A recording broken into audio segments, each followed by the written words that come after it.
The Trenton Titans are looking for some answers during this 6-game homestand. With 8 of their 12 games in November being played at home, it's important to stockpile victories in friendly confines. But head coach Bruce Cassidy has watched the team struggle at times, and he's looking for his young forwards to step up and score more consistently. Tonight, they take on the Kingfish of Baton Rouge.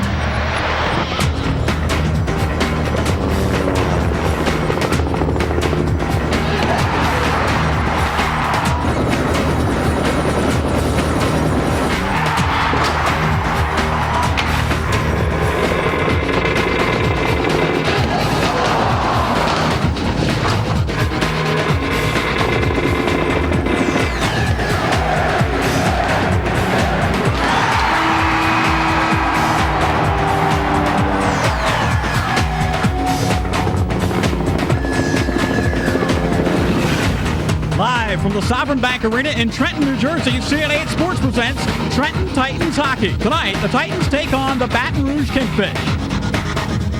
Hello again, everybody. I'm Mick Mottinghoff, and welcome once again to Sovereign Bank Arena. The last time we were here, the Titans were trying to get to the 500 mark, and they're in that same situation again tonight with a record of 4-5 coming into this one. Well, there is some good news and bad news tonight for the Titans. The good news is that Cale McLean has been called up to the American Hockey League. The bad news is, well, yes, the Titans do have to play without him tonight. And when you take a look at Cale's numbers, 7 goals and 3 assists, 10 points in 7 games, and now he is back on his way to the AHL, to the Lowell Lock Monsters, an affiliate of the New York Islanders. Well, tonight I'm joined once again by Pete Caggiano. And Pete, it's really not a bad thing that McLean gets called up. When all's said and done, it's a promotion.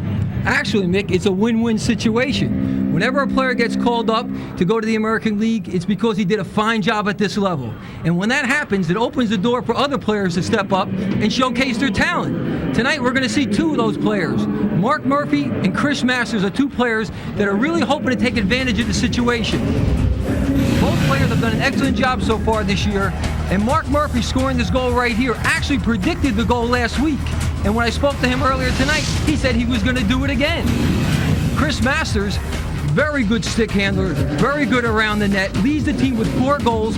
2 of those goals are game winners. Both players are really expecting their play to help not only themselves, but the team. Now, without Cale McLean in the lineup, it may affect the Titans' preparation tonight. For more on that, let's go downstairs to the third man in our crew, Ken Adelberger. Ken. Thanks, Mick. We're with assistant coach Mike Havlin. And Mike, for the second weekend in a row, you're without Cale McLean. The guys just talked about it upstairs. Kind of curious from a coaching standpoint and a preparation standpoint, how does that kind of change your preparation from game in, game out practice-wise? Well, it does change a little. Obviously, Cale was a big part of the team and a big part of the offense. We had to switch some lines around and try to get somebody up there with Mike Hall who can complement Mike. Mike likes to dish the puck off, and we're trying to get somebody up there that can finish and will shoot the puck. And I don't think we change a lot. As a team, though, we still go at them hard at home. I think we're going to send 2 guys hard at them, and line combinations will change, but as a team, we're still going to go at them. We're going to force them and try to, create some opportunities for ourselves. Thanks, Mike, very much. Mick, Peter, there you go. Back up to you guys. All right, thank you very much, Ken. And life without Cale McLean starts tonight for the Titans. We'll see how they fare as we come back with the starting goaltenders and the face-off just around the corner as the Titans take on the Kingfish. Stay with us right here on CN8.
Tonight's Titans game is brought to you by First Union. Let us be your guide to the financial world.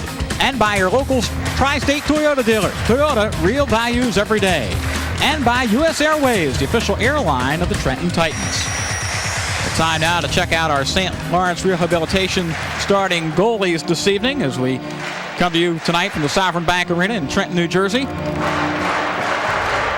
We're just about ready to get underway.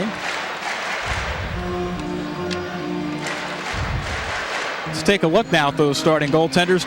Tim Keys will be defending his goal tonight for the Kingfish. 1 win, no losses.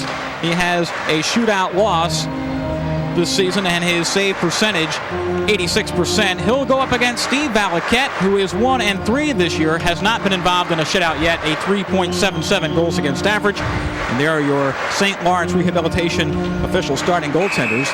Also, St. Lawrence Rehabilitation is the official helmet sponsor of the Trenton Titans. Dave Hansen, Terry Wicklum, and Sean Finley are the officiating crew tonight.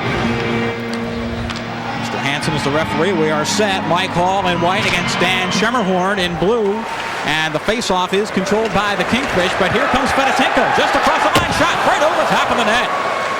And Hall tries to control the puck in the corner with Ruslan Fedotenko. Now they send it straight away. This shot is gloved nicely by Keys as the Titans come out early. Pete putting the pressure on right away. Well, Fedotenko making an impression the opening face-off, not wasting any time at all, coming in on the right side, getting a shot off against Tim Keys, but Keys cutting down the angle. The shot went high over the net, and he'll be busy in that net tonight, Keys. Well, he had 20 saves and 23 opportunities last night, but lost in that game to Wheeling. Here's a shot from the point. Whistles wide off the stick of Vince Williams on defense. And it's finally picked up by Eric Normandin, who just dumps it into the Titans' end. Williams circles behind his own net as he tries to start off. Now here is Schemmerhorn. Throws it up to the point, intercepted by Hall, and Hall comes back the other way. Hall just rolls it in as the Titans look for a change on defense. Bertoli goes to net. Oh, it almost bounced right out in front. And now the puck comes all the way back to center ice. For the first time, we see Eric Brulé on defense. Here comes Jed Whitchurch from the left circle. Backhand pass in front. Just got stick to side as he tried to set up Murphy. On the fence, Aldros tries to control for the Kingfish. But the Titans keep it in. Whitchurch just dumps it around behind the net. It'll stay in at the point. Burley's shot goes wide. Whitchurch, nice centering pass. And the defense did a nice job of clearing. And now, finally, the Kingfish get it to neutral ice. What you might be seeing here, Mick, is the Kingfish played last night in Wheeling, West Virginia. Had that 8-hour bus ride up here to New Jersey, and it's going to take them a while to get their legs.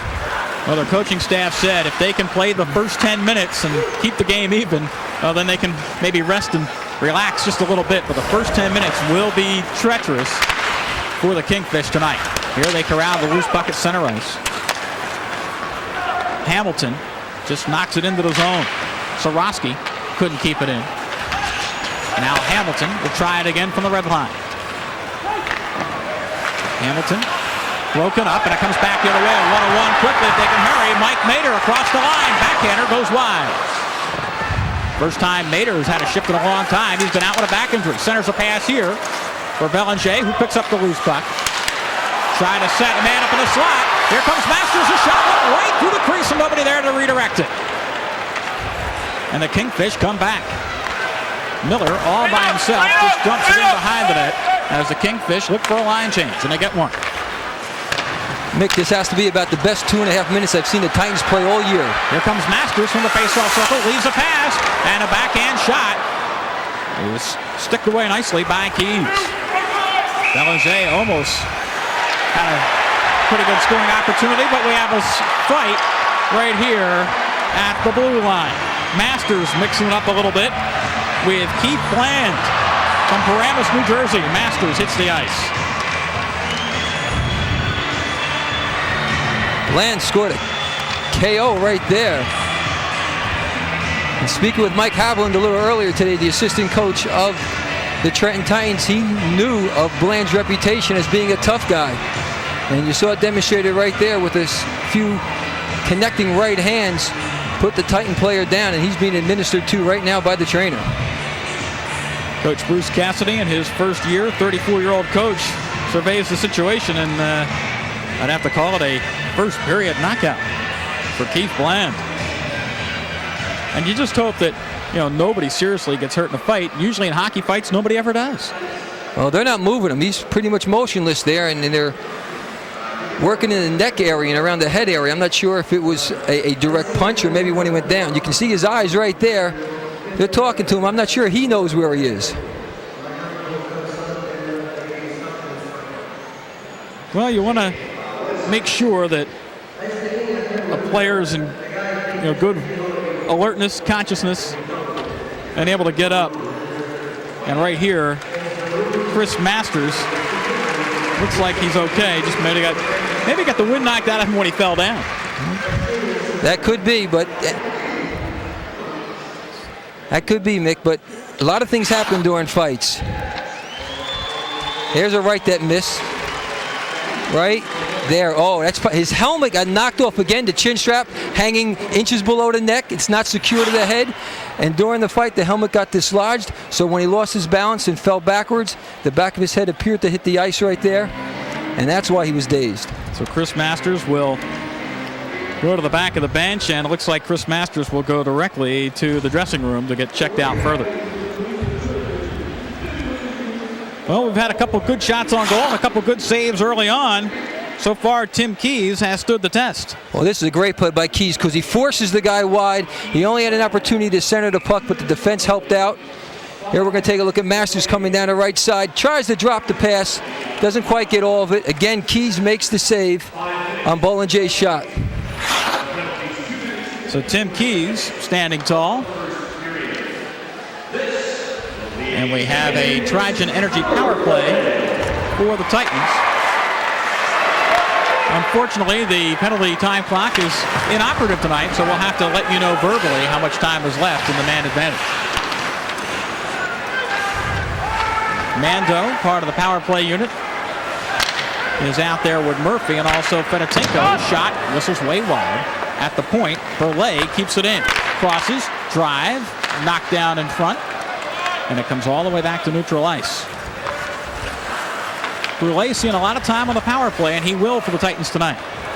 Brule, one of those players that has a real good shot, nice low hard shot, exactly what you want from the point on a power play. Fedotenko comes across the line on left wing, tries to center a pass, a little too far ahead, and the Kingfish will clear. They are currently 22nd in the league in penalty killing out of 28 teams.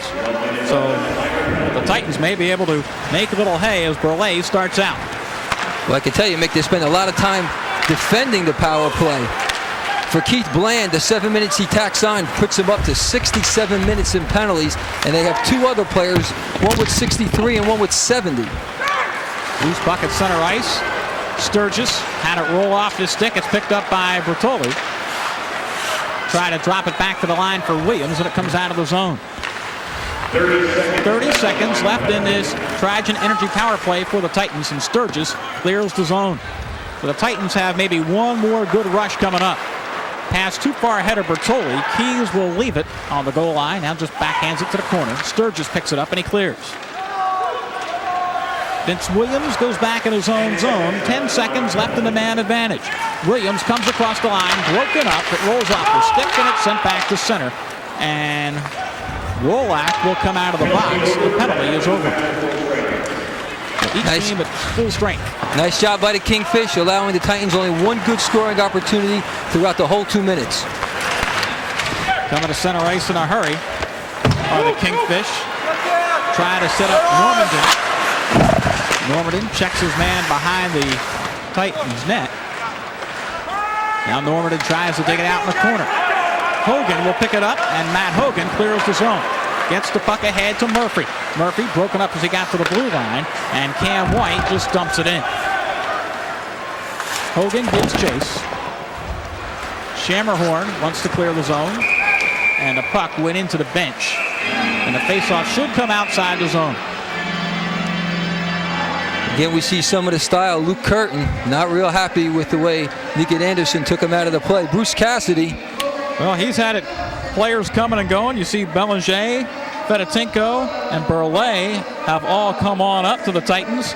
Cal McLean, recalled by Lowell and Martin Servin, who didn't really get a chance to play too much because of an eye injury, goes back to the Philadelphia Phantoms in the A. Life in minor league hockey, the good ones go. You get replacements. The players bust their hump. They play real hard. They show their skill, and hopefully they'll get the same opportunity. Well, Leakett Anderson draws a penalty. Coincidental minors, as Bland also goes off for the Kingfish. Bland is in there sitting the 5-minute major for fighting. Anderson roughed up Luke Curtin right by the Kingfish bench, and for that he'll sit 2 minutes, and this will be the first power play opportunity for the Kingfish tonight. So a Trigen Energy power play for the Kingfish. And we'll see how they control this one. Kingfish, 12 of 52, 23%, not bad. Titans currently 4th in the league in the penalty kill. I'll take that back. They're 9th in the league in a penalty kill, but hey, that's 4 or 5 places as they clear the zone. As long as it works. That's right. Still in the top echelon of the lead as Sturgis comes across the line, and it's sent back the other way by Mike Hall. Hall logs a lot of minutes for the Titans. Hall's one of those players, big and strong, logs a lot of ice time because he's the kind of player that knows how to pace himself. And when you do that, you can take advantage of the ice time. Mike Shear's pass too far ahead, and this puck is cleared and into the penalty bench. And the faceoff comes back inside the zone to the right of Steve Valiquette. Bob McGill is a second-year head coach. Had a 13-year NHL career. He was drafted by the Toronto Maple Leafs back in the 1980s, and he played with 6 teams over his career. Appeared in over 700 NHL games. Mick, sometimes it's those journeyman people that make the best coaches because they know what it is to have to work and really have to prepare to make it. The stars, sometimes things come too easy. Well, the Kingfish taking their time on this power play, trying to set up the good shot. Straight away, Abrahamson goes up to Croteau, and the shot whistles way wide. Now Croteau, top of the slot, try to throw it in front. And the Titans able to clear the zone, but here comes a mini break back the other way. Schermerhorn broke it up nicely, and it goes back to the point. Normandin to Croteau, straight away. Abrahamson broken up. Nice play by Matt Hogan as they clear the zone. Good play by Matt Hogan. When he first jumped off the boards, he did a great job back checking. There when he had the opportunity, he iced the puck. Schermerhorn trying to play ahead for Luke Curtin. And look at Valiquette clear the puck, and it goes the length of the ice. Well, if you recall last week, Nick, Valiquette had that same opportunity, and he put one right on the stick of the Express, and they scored their shorthanded goal. He has to be really careful when he does that. Well, the power play is over, and Murphy's shot just whistled high and wide. File wants to play ahead and does. Good hit by Murphy. Well, he knocked his man off his base. That was Hamilton who got knocked around. And the Titans just dump it in. Dump and chase for the Titans as we have 12:06 to play here in the first period. In the left face-off circle, Titans trying to tie things up along the board. Whitchurch trying to dig at it. And there is a whistle. It's going to be we're going to get a little fisticuffs here. Mando knocked it up, but it looks like Jason Hamilton. And Mando delivering a nice left. B.J. Mando. Well, our referee Dave Hansen already had a minor call. There was a delayed minor coming up against the Titans. So either way how this plays out, there will be a power play to the Kingfish. Well, they're still going at it. They're going to let them punch themselves out a little bit right now. And it's Mando getting Hamilton and getting the best of him. And now with a shirt over his head, Hamilton is rendered helpless. He pulled it off. Oh! Good right by Hamilton and a good right by Mando. They're slugging this one out. This is one of the best hockey fights I've ever seen. This is one of the longest hockey fights I've ever seen. Usually after 10 or 15 seconds, you're exhausted. These guys are going almost a minute. I don't know if round 2 is coming up shortly, but they are still going at it. Look at Hamilton. Delivering each combatant going with the right. Now Hamilton goes up to the left. And the linesman still let them go. B.J. Mando for the Titans and Jason Hamilton for the Kingfish. This might be better than the Holyfield fight tomorrow night. And there was no hype about this one either. You're right, Pete. This is the longest hockey fight in history.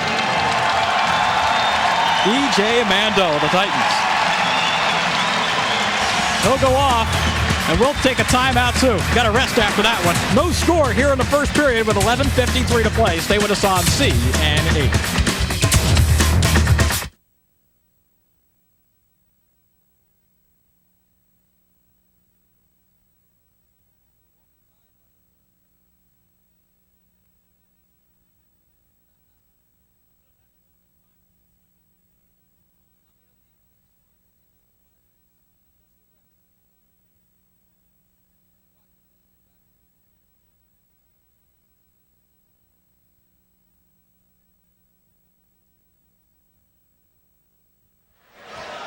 Welcome back to Sovereign Bank Arena. 11 minutes, 53 seconds still to play in a fun-filled, fight-filled first period. I guess you'd call that fisticuffs, huh? Kingfish? That's a good way to put it, but I tell you, each guy's going to sit 5 minutes for fighting, and they're going to need that 5-minute rest after that fight.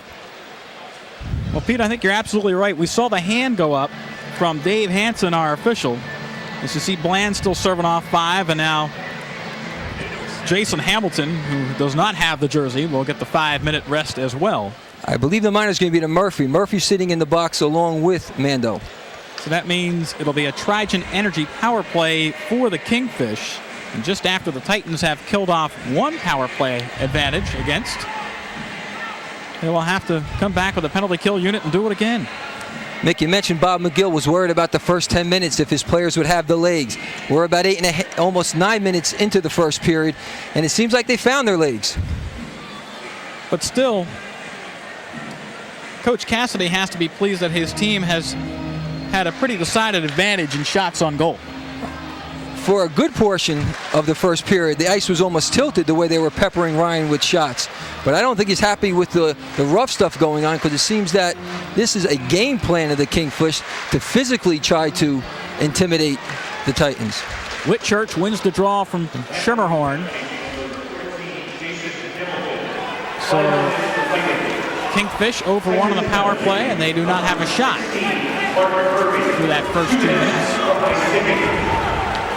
Across the line. Goes right behind him. Let's look at the Kingfish and Titans in the penalty minutes.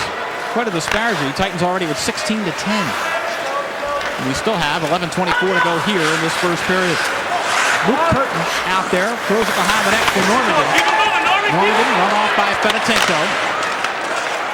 Loose puck finally picked up by Schermerhorn. Plays with Normandy. Back to the point. Aldous lets the shot go. And lost sight. It wasn't going to go in, but a good stuff opportunity on the doorstep by Dan Schermerhorn. And Valaket really didn't make the save. It went off the pipe, and the Titans were going to clear it in the slot. Valaket taking a drink of water there. He earned it. This appeared to be a shot, but really it was a pass. And Schermerhorn tried to wrap around. You're right, Mick, it wasn't going to go in. It was laying right there in the crease, but our official, Dave Hansen, on the other side, lost sight of the puck, and he blew the whistle. Well, Williams and company able to clear the puck away, and we stay scoreless. Steve Valaket, who has a 3.77 goals against average, got a break there. Schermerhorn on the draw here against Scott Bertoli. And the Kingfish win the draw. It comes back to Sturgis.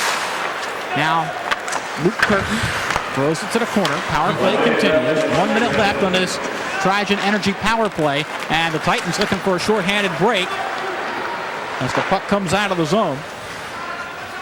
Mike Mader just dumps it in.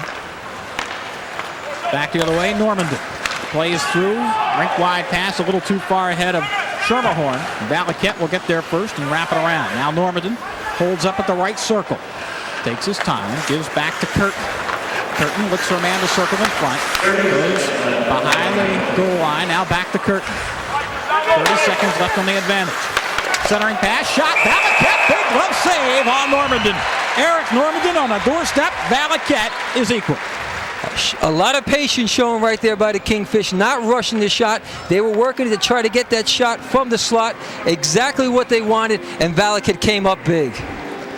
Valaket making the save of the game from the New Jersey Department of Health and Senior Services. Great play by Valaquette. Watch that quick left hand as it just sweeps right through the air, snags the puck, and then he holds on for the whistle. And our save of the game is brought to you by the New Jersey Department of Health and Senior Services. They say hockey is fun. Their message to kids is serious, though. Smoking is not a joke. Don't get started. Mick spoke to Brian McKenna earlier tonight, and he said, we're looking for big things from Steve Valaquette. He struggled a little bit this year, but they have full faith and confidence in this young fella that he's going to be able to put it together. And if he continues to make saves like that, he's absolutely right. About 8 seconds left on the man advantage, and I believe that play was offside as Sturgis carried in. Well, Sturgis had 20 goals as an ECHL rookie. Not bad, and you see 7 points through the last 4 games. Bob McGill has a lot of young players on this roster. Most of the ages are in that 21 to 23 category. That's where most of the players in this league fall into that category. They either come out of junior hockey or they come out of the NCAA ranks, and this is the stepping stone to the American and the National Hockey League. Proto brings it out from behind his net, ahead for Sturgis, avoids one check, keeps the play alive. Soroski brings it across the line, try to set up Sturgis. Belanger gets there first. Now it goes behind the net. Sturgis dumps it back in the corner. Titans give it to Hogan as they try to clear. Here comes Matt Hogan. Hogan comes all the way across the red line and just dumps it in. White gets there first. Wraps it around the corner boards, and Belanger will try to keep it in a point, but he can't. And it's 2-on-2, but File picks it up from the Chicago Blackhawk property, dumps it back in the Kingfish end. 9:11 to play here in a scoreless first period. Proto plays behind the net. Now the Kingfish start out. Williams takes it away in neutral ice. Titans doing a good job in the neutral ice controlling the puck. Well, they're doing a good job most of the evening. They have to make sure their defense stays tough. Williams pounces on the loose puck near his own blue line, tries to play forward, and the Kingfish should dump it into the Trenton end. They do, but they're not able to set up a play, and now File will skate it out. Abrahamson, hand pass, and that's whistled. Will come back the other way. Scoreless game here with 8:31 to go in the first period. Watch some of this play. There you see it's a bouncing puck. He just scoops and flips it, and because his teammate, Abrahamson, is the first player to play it, that's why the whistle blows, and they'll bring the face-off to the point where the pass was made from. Well, not a lot of chances early. 4-1 Titans as Mr. Warlach takes a seat. Usually he takes a seat on the other side of the rink. He has 70 penalty minutes coming into tonight's game. 70 penalty minutes. That might be more than the entire Titan team. That's pretty close. But right now he's back at the bench. File goes back at his own end to pick it up. And Chris File winds it around the boards. Now Williams has to go back behind his net to pick it up. A little pressure here by the Kingfish. Picked up by Luke Curtin. Curtin lost it. Mike Hall skates it along the far boards, tries to bring it out. Curtin picks it back up. He's a goal scorer. Comes across the line. Nice low shot. Stick up and over the glass and into the crowd by Steve Valaquette. Curtin doing things that goal scorers do, which is to start one way, cross your field, and shoot back to the short side. Valaquette had that shot all the way. It was not a hard shot. Came from about 45 feet out. Easy stick save and deflects the rebound up and over. But Curtin is 10th in the league in scoring with 8 goals and 7 assists for 15 points. That's not bad. Not at all. Mickey mentioned this being a homestand. This is game 3 of a 6-game homestand. Mike Hall, one of those players that have to pick up the Titans. And one of the face-offs the Titans didn't win tonight. Belanger trying to clear the zone. It did pop out. Abrahamson broken up by Belanger. The Kingfish want to play in, and Belanger takes it away. Well, Francis Belanger doing a nice job of keeping the Kingfish bottled up at the blue line all by himself. And now Leakin Anderson plays forward on the other side. They tried to spring Whitchurch away, but couldn't do it. Sturgis had a play on. Finally picked up by Todd Miller, who kind of redirected it toward the net. Titans' Mike Mader wants to clear. Whitchurch couldn't clear the zone, and Valaquette will stop it behind his own net. Cam White Wants to bring it out. Taking his good old time is Cam White. Whitchurch is a decoy. White starts out, and he clears. And this will be icing against the Titans. Credit the Kingfish. They positioned themselves real well and gave the Trenton Titans no alternative. Every time the Titans try to make that circle play back in their own defensive area to make the breakout, there was somebody from the Kingfish there, so the Titans just ice the puck and take the whistle. Keys gets a drink. He was originally drafted by the Vancouver Canucks of the NHL, and he was assigned by Syracuse of the AHL for the Kingfish. Face off to the left of Valaket. It comes back to Croteau at the point. Keeps it in along the blue line. Going to come out. Oh, we're going to get an interference penalty. And this must be against the Kingfish because they had the puck at the time. What I think happened, Mick, and this doesn't happen often, as we take a look at the backup goaltender, Mike Lenazardi. He's not even on the bench. There's not enough room on the bench, so the backup goaltender, Leonard Doozy, just kind of relaxing a little bit. He should smoke a cigar. He looks so comfortable. The Red Auerbach look. Just hang back and relax. But this is going to be a power play for the Titans because what happened right off the draw, when the man at the point for the Kingfish had the puck, the Titan player was attacking, and he was eased off, moved away, and although it was subtle, it was interference. Trojan Energy power play for the Titans. 0 for 1. No shots for the Titans on the power play. Here's their second advantage. And this puck is almost broken up at the blue line. Bertoli out there with Hall and Fedotenko. That's the number 1 line tonight. Hall on his backhand. Now goes to the forehand, tries to cross to the point. Kept in by Boulay. Fedotenko with Bertoli in the corner. Fedotenko trying to corral the puck. Now it goes to Hall behind the net. Kenny center. Mike Hall back to the point. Lincoln Anderson comes back to Hall at the right circle. Now straight away Anderson had a wind-up shot that goes high in the air and deep in the corner, and it bounces in the right wing corner. Now Anderson goes back for Bertoli. Crosses for Boulay. Shot blocked by defense nicely. And the puck didn't come out of the zone, but we have a whistle that stops play. Nick, I think it did come out the zone. Anderson did his best to try to keep it in. He was unable to. But again, the tough play by the Kingfish, going down to block one shot, and then right at the end, a little howdy do. Watch the shot taken right there. That Schimmerhorn going down to make the save. And then watch right, it just popped over. Anderson tried to keep it in. He was unable to. But Luke Curtin gave him a little push. Luke Curtin, remember that earlier in the game, Anderson was the one who formed him in the back of the head right in front of his bench. Well, Lincoln Anderson, a 2-goal game last time out against Richmond, trying to keep it going tonight. Just couldn't keep that one in the zone. 5:50 to play here in this scoreless first period. Sergei Skrobot starts from behind his own net. Plays ahead to center. Now Boulay comes across the line. Goes up for Fedotenko. Fedotenko with Hall still out there. First line members on this power play. DJ Mando is out there to join him. Now Hall deep in the right wing corner. Plays back for Mando. 30 seconds left in the man advantage. Back to the point. Skrobot. Boulay. Straight away. Winds up drive. Redirected in front. Block. Backhand. Save. And holding on is Keys. I think it was Fedotenko's backhander that Keys had the handle when he did. Keys was able to make the save, but finally, at the end of that power play, the Titans put some players in front of the net. Kingfish making the Titans keep the puck around the perimeter, and then when the shot's taken, you see it actually deflected off the Kingfish defenseman's stick. Save was made, and then Hall on the rebound. Put the backhand. There's the first save. Hall, left-handed shot on the right side, backhand, but a good save by Tim Keys. So Hall gets a break. Jed Whitchurch will take this draw against Dan Schimmerhorn, and Schimmerhorn wins it for the Kingfish. Still scoreless. The puck loose, straight away.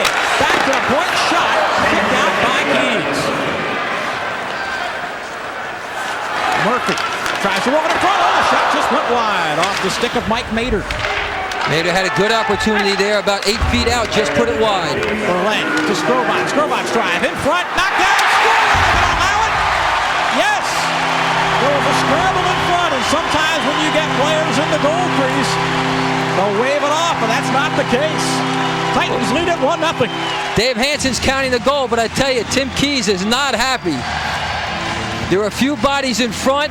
I didn't see a stick swing at the puck, but somehow the puck trickled over the line. And give credit to Dave Hansen, he was right on the line to make the call. At Skirbach from the point, the shot is taken. Let's see what happens here. It might have went off a defenseman's skate. You had Paul Curto in front. There's the save. It gets kind of kicked around a little bit. Looks like it went off a defenseman of the Kingfish right there, yes. Well, that would have been Chris Aldos who redirected it into his own net. Aldos accidentally kicked the puck back into his own net. Great break for the Titans. They lead 1-0. Well, Skrobot's credited with a goal. It'll be his second on the season. Well, after last week, I'm not even going to guess who scored. What did they tell us? Yeah, they gave it to Jed Whitchurch. See, even you were wrong. Whitchurch. Well, there was a lot of bodies in front, but it did look like it went off a defenseman. Regardless, 1-0 after the goal by Whitchurch. As Skrobot gets an assist, Valaket just sticks this one aside, and Sturgis is right there. Play allowed to continues. It's tied up in the corner, and the face-off will be in the Trenton Titans zone. Hope you're enjoying the action on CN8 as the Titans lead the Kingfish on the goal by Whitchurch, 1-0. Stay with us.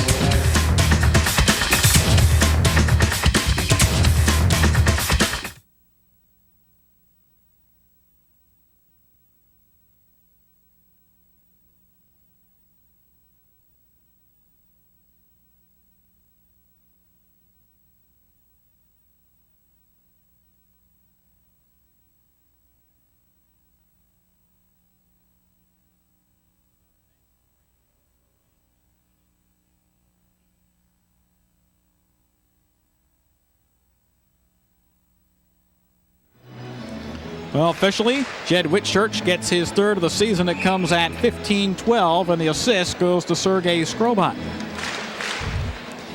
But I'll tell you, I was watching the official right away because with all those bodies in the crease, you never know if they're going to allow that kind of a goal. You're learning, Mick. That's how you do it. Watch him. He'll let you know. When he points with that right arm at the line, that means it's in. Shots on goal. Titans with an 8-5 advantage here in the first period with 4:04 to play, and they lead it 1-0. Behind the net, Sylvain Dufresne has it taken away as the Titans try to clear, and Fedotenko shoots it into his own bench. We're getting a chance to see some new faces tonight, including Bob McGill. Second-year coach, got his team in the playoffs last year. They had the first-round wild card win against Augusta, but then they lost to the PD Pride in the quarterfinals. The crowd gets a little raucous as Titans win the draw. Hall is out there with Fedotenko and Bertoli. They're getting a lot of ice time, this number 1 line tonight. Well, offense is what the Titans need, so expect their first line to spend a lot of time on the ice. Lincoln Anderson will corral this puck.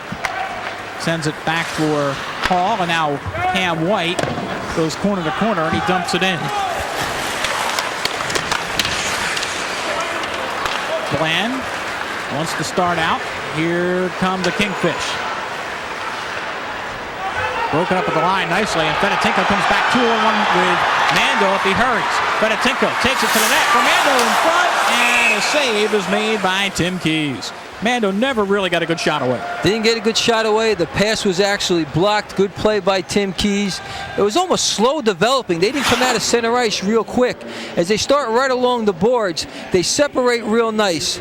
But watch the good play right here. It's actually, I can't tell if it's a defenseman or if it's Keys himself who actually makes the block, but a wasted opportunity, 2-on-1. They were a little slow in developing the play. They could have put one home right there. Keys, an Ontario native, playing well here in this first period. Goes off his blocker to rebound, goes right back up the slot. It comes to center ice where File will try to dump it in. It's been all Titans on chances tonight, 8-1.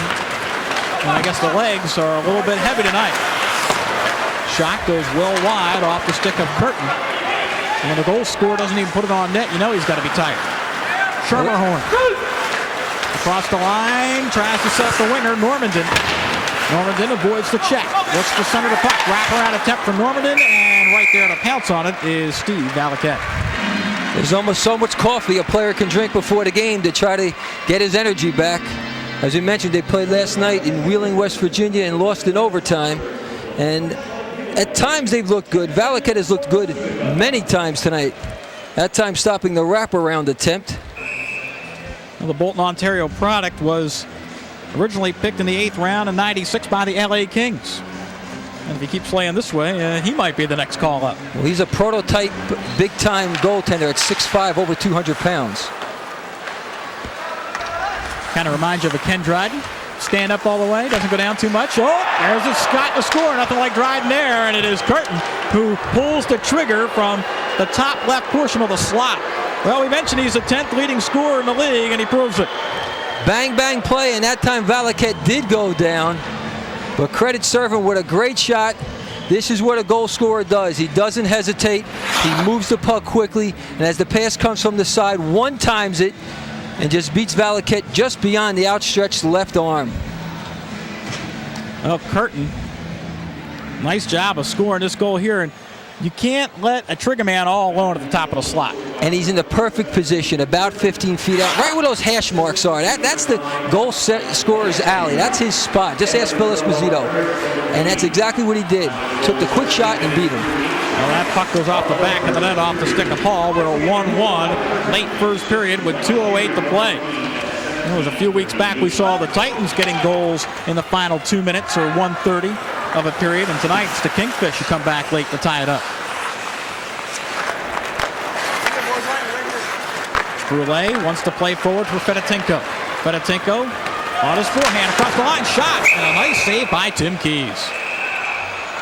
A little pushing, shoving going on in Hamilton. Yeah, he had a big fight tonight. Hamilton is still out there pushing Mando around. Well, he was upset because Mando sprayed Keys after the shot.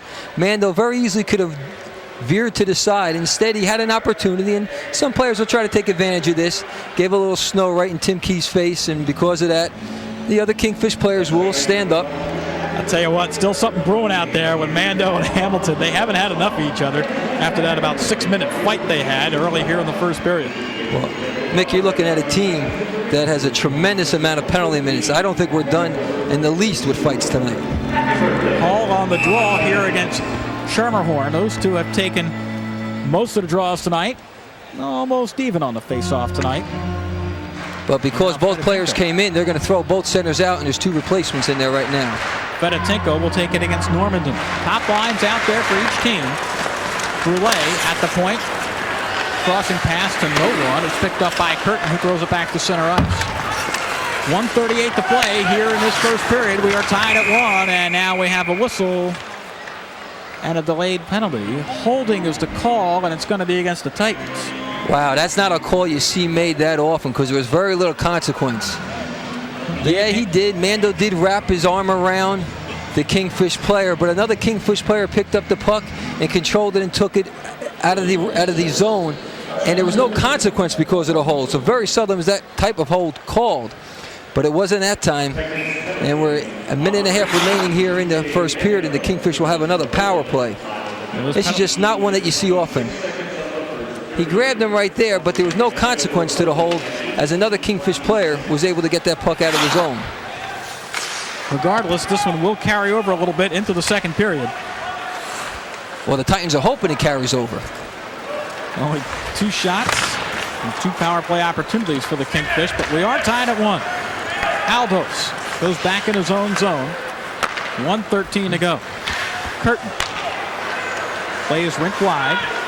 It's onside. Here comes Lakeshire, rolls it, and Valaket sticks it aside. Titans can't clear though. Aldos has it at the point.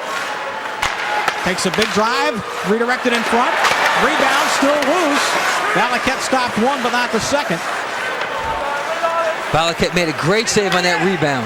Curtin now holds, wants to shoot, closing, fakes the shot, gives back on the goal line. For Schermerhorn, back to Curtin. A little 2-man game going on here. Schermerhorn to Curtin. Curtin's shot is knocked down at the fence. Aldos keeps it in, drives wide.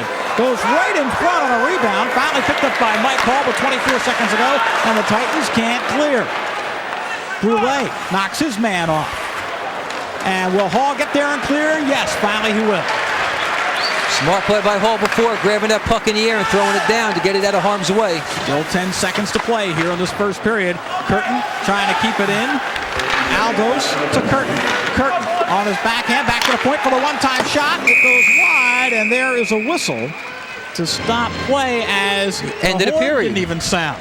No, we're really having problems with the scoreboard. Scoreboard not an 100% operational tonight, but nonetheless, Steve Valiquette has been operating close to 100% as we are tied at 1, and there'll still be a little bit of time left on the Kingfish power play when we get into the second period.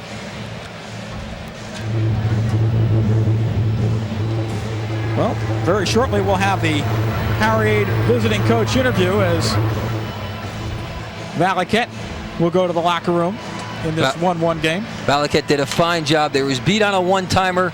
A very tough save for any goaltender. Other than that, he was flawless. Still 1-1 the score as we have played 20 minutes. Don't forget, in our first intermission, we'll have a feature on Scott Bertoli, plus highlights and stats. That's all just around the corner. But first, we have our Powerade coach interview coming up as Bob McGill is making his way into the tunnel. And let's go downstairs to Ken Adelberger. Ken. Thanks, Mick. We are with Bob McGill. Bob, I don't have to remind you, long road trip, tough loss last night. You get in early this morning. You were concerned how your team would come out, all things considered. You have to be happy 1-1, are you?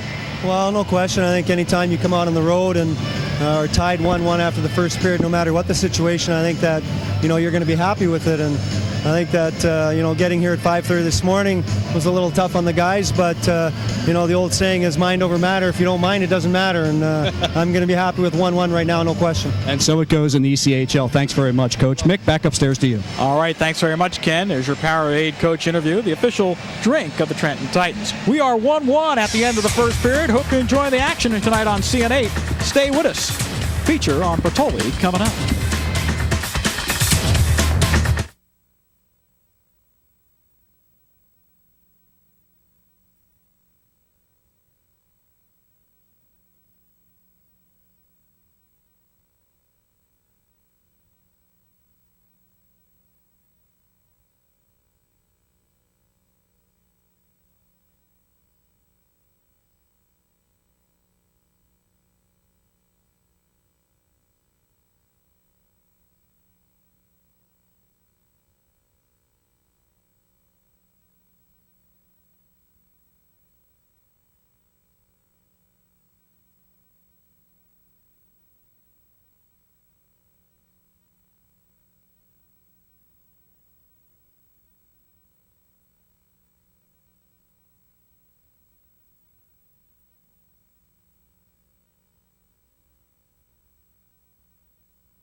Tonight's first intermission is brought to you by your local Tri-State Toyota dealers. Toyota, real values every day. Well, here at Sovereign Bank Arena, Trout being treated to a very intense 1-1 game.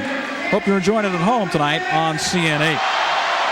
Well, this might be the Titans' first year of existence, but not all the faces are new. Scott Bertoli may have been born and raised in Milton, Ontario, but a 4-year career at Princeton University has number 19 feeling very comfortable in Trenton. When the Trenton Titans finally dropped the puck in October, it was the first time professional hockey was played in Trenton. It was a team full of new faces, young hockey players who have never been in this area before.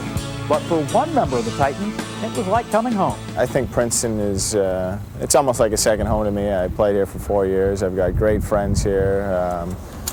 Pretty tight relationship with the coaching staff and a lot of the students that are still around here.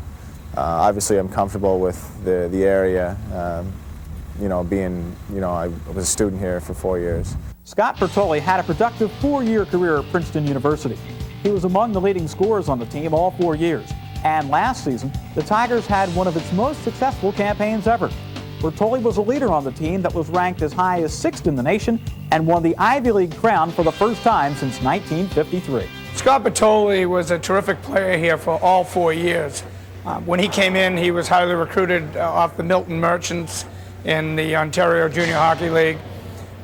We felt that he would be a good puck-handling winger, someone that we could put with a goal scorer or someone that we could complement on a power play group. He certainly proved to be all of that and more. When Scott's playing days were over for the Tigers, he knew that the ECHL was coming to Trenton. When he signed with the Lowell Rock Monsters, the AHL affiliate of the New York Islanders, Scott knew that the Islanders had a relationship with the Titans. So ending up in Trenton was always in the back of his mind. It was comforting coming here, and that was part of the reason when I signed with Lowell that I did, because I knew their East Coast affiliate was going to be in Trenton, which was close to the second home. He was assigned to Trenton by Lowell, where the Titans hoped to capitalize on his physical play and his scoring touch. The caliber of play from top to bottom is definitely better. It's a little faster. The guys are a lot bigger and stronger and more mature. So it takes a little to get used to, and I'm still trying to feel my way around and find where my niche will be. Hopefully as time goes on, I'll be more confident and start creating more opportunities and making more plays out on the ice. Teammates rely on the local boy to help them get around. They also like to remind him that they notice all the extra attention he gets from the media for being homegrown. I get a hard time because I tend to come back here every once in a while just to check up on the guys, and I'm always looking to see how they're doing. I've obviously got a lot of close friends here. And anytime someone needs something or directions around the locker room, I'm the one they always go to. I guess they think I'm pretty familiar with the area. And one of the first days at camp, one of the articles in the paper was just local boy or Princeton boy, he's back to playing Trenton, and they gave me a hard time about that. And there's always things in the paper referring to me as, I guess, a local boy in the sense that I, played 4 years here at school. Well, guys tend to sort of bust each other's chops a lot, and anything they can do, if they see anything to razz another guy, they'll do it. So, we give Scott a little trouble just because he gets a lot of attention because he's from around here. But, if I'm jealous, am I jealous? Yeah, I'm a little jealous. I'd like to see some more attention my way, but, I've been hurt, so maybe tonight if I get back in there, I can get some press myself. With a long hockey career ahead of him, Bertoli is using his time with the Titans to improve his game and hopes to advance to the next level. For now, he's just enjoying his time playing in his second hometown. And the way Bertoli has gone, he hasn't missed a beat. But look at his numbers: 4 years at Princeton, 130 games at second all-time, 41 goals and 77 assists, 118 points, 6th all-time for the Princeton Tigers. And he already has 5 points in 9 games for the Trenton Titans this year. Good luck tonight at Scott Bertoli. Well, don't forget, Ken Adelberger just around the corner with a score update, so stay with us right here on CN8. Baton Rouge and the Titans are tied at 1.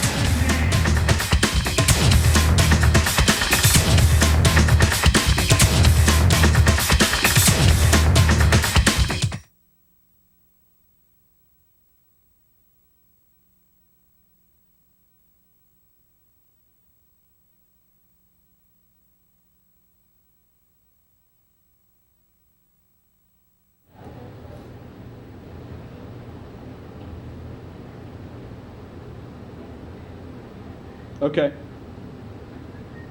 1, 2, 3, 4, 5, 5, 4, 3, 2, and I forget what comes next.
And welcome back, everyone, to Sovereign Bank Arena. We are through 20 minutes of play. The Trenton Titans have a 1-1 tie, actually, with the Baton Rouge Kingfish. We want to take a look around the ECHL tonight. It's a Friday night, so you know there's going to be plenty of action. In fact, there are 10 other games underway. Actually, not underway, 4 games underway, 10 on the docket. We can tell you that the ECHL scoreboard is brought to you by the Trenton Orthopedic Group. Here are the scores.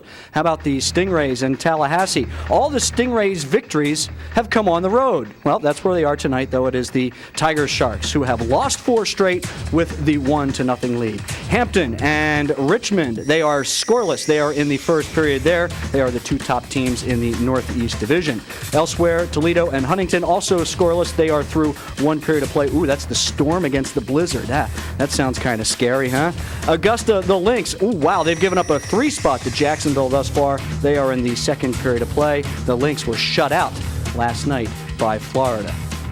And so with the scoreboard watching going on a little bit now, though it is just early November, we also want to take a look at some of the standings because things are going to change come tomorrow standing-wise. The standings are brought to you again by the Trenton Orthopedic Group, the official orthopedic physicians of the Trenton Titans. In the Northeast Division Northern Conference, Hampton and Richmond with 16 points each. They all both have 8 victories as well. They are kind of separating themselves from the pack. There's Roanoke kind of in the catbird seat. Trenton in 4th place right now, trying to hold off Charlotte and Greensboro, who trail. Moving over to the Northwest Division, Peoria and Johnstown both have notched 8 wins thus far this season and a conference high 17 points. Dayton and Huntington on their heels, Toledo as well, and Wheeling, oh so tough it has been for the Wheeling Nailers thus far. To the Southern Conference and the Southeast Division, hey, I want to know where the heck is PD, because they're playing some great hockey, 8-2-0. They've got 16 points, as do the Greenville Growl,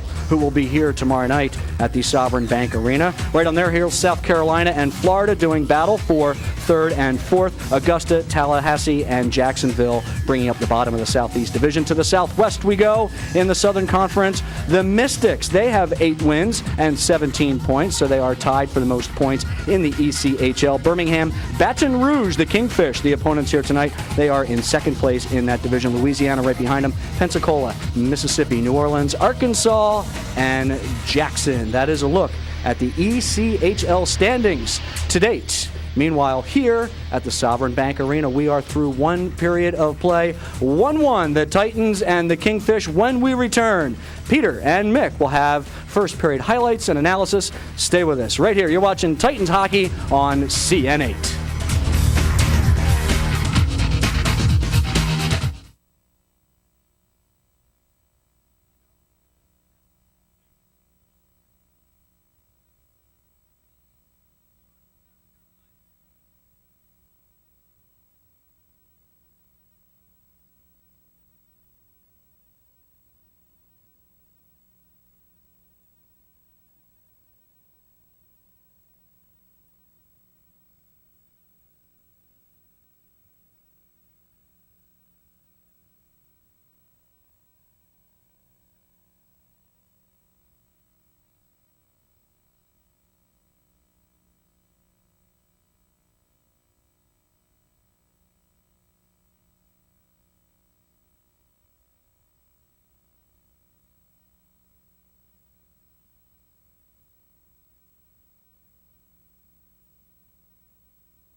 Trenton Titans and the Kingfish tied at 1 after the first period of play here tonight at the Sovereign Bank Arena. Well, once again, Mick Monaghan and Pete Caggiano join you. And Pete, through that first period, we talked about the first 10 minutes were going to be tough for the Kingfish. They didn't look that tired. Not at all, Mick. The Kingfish came out right from the beginning. And they came out not only with their skates, but with their fists as well.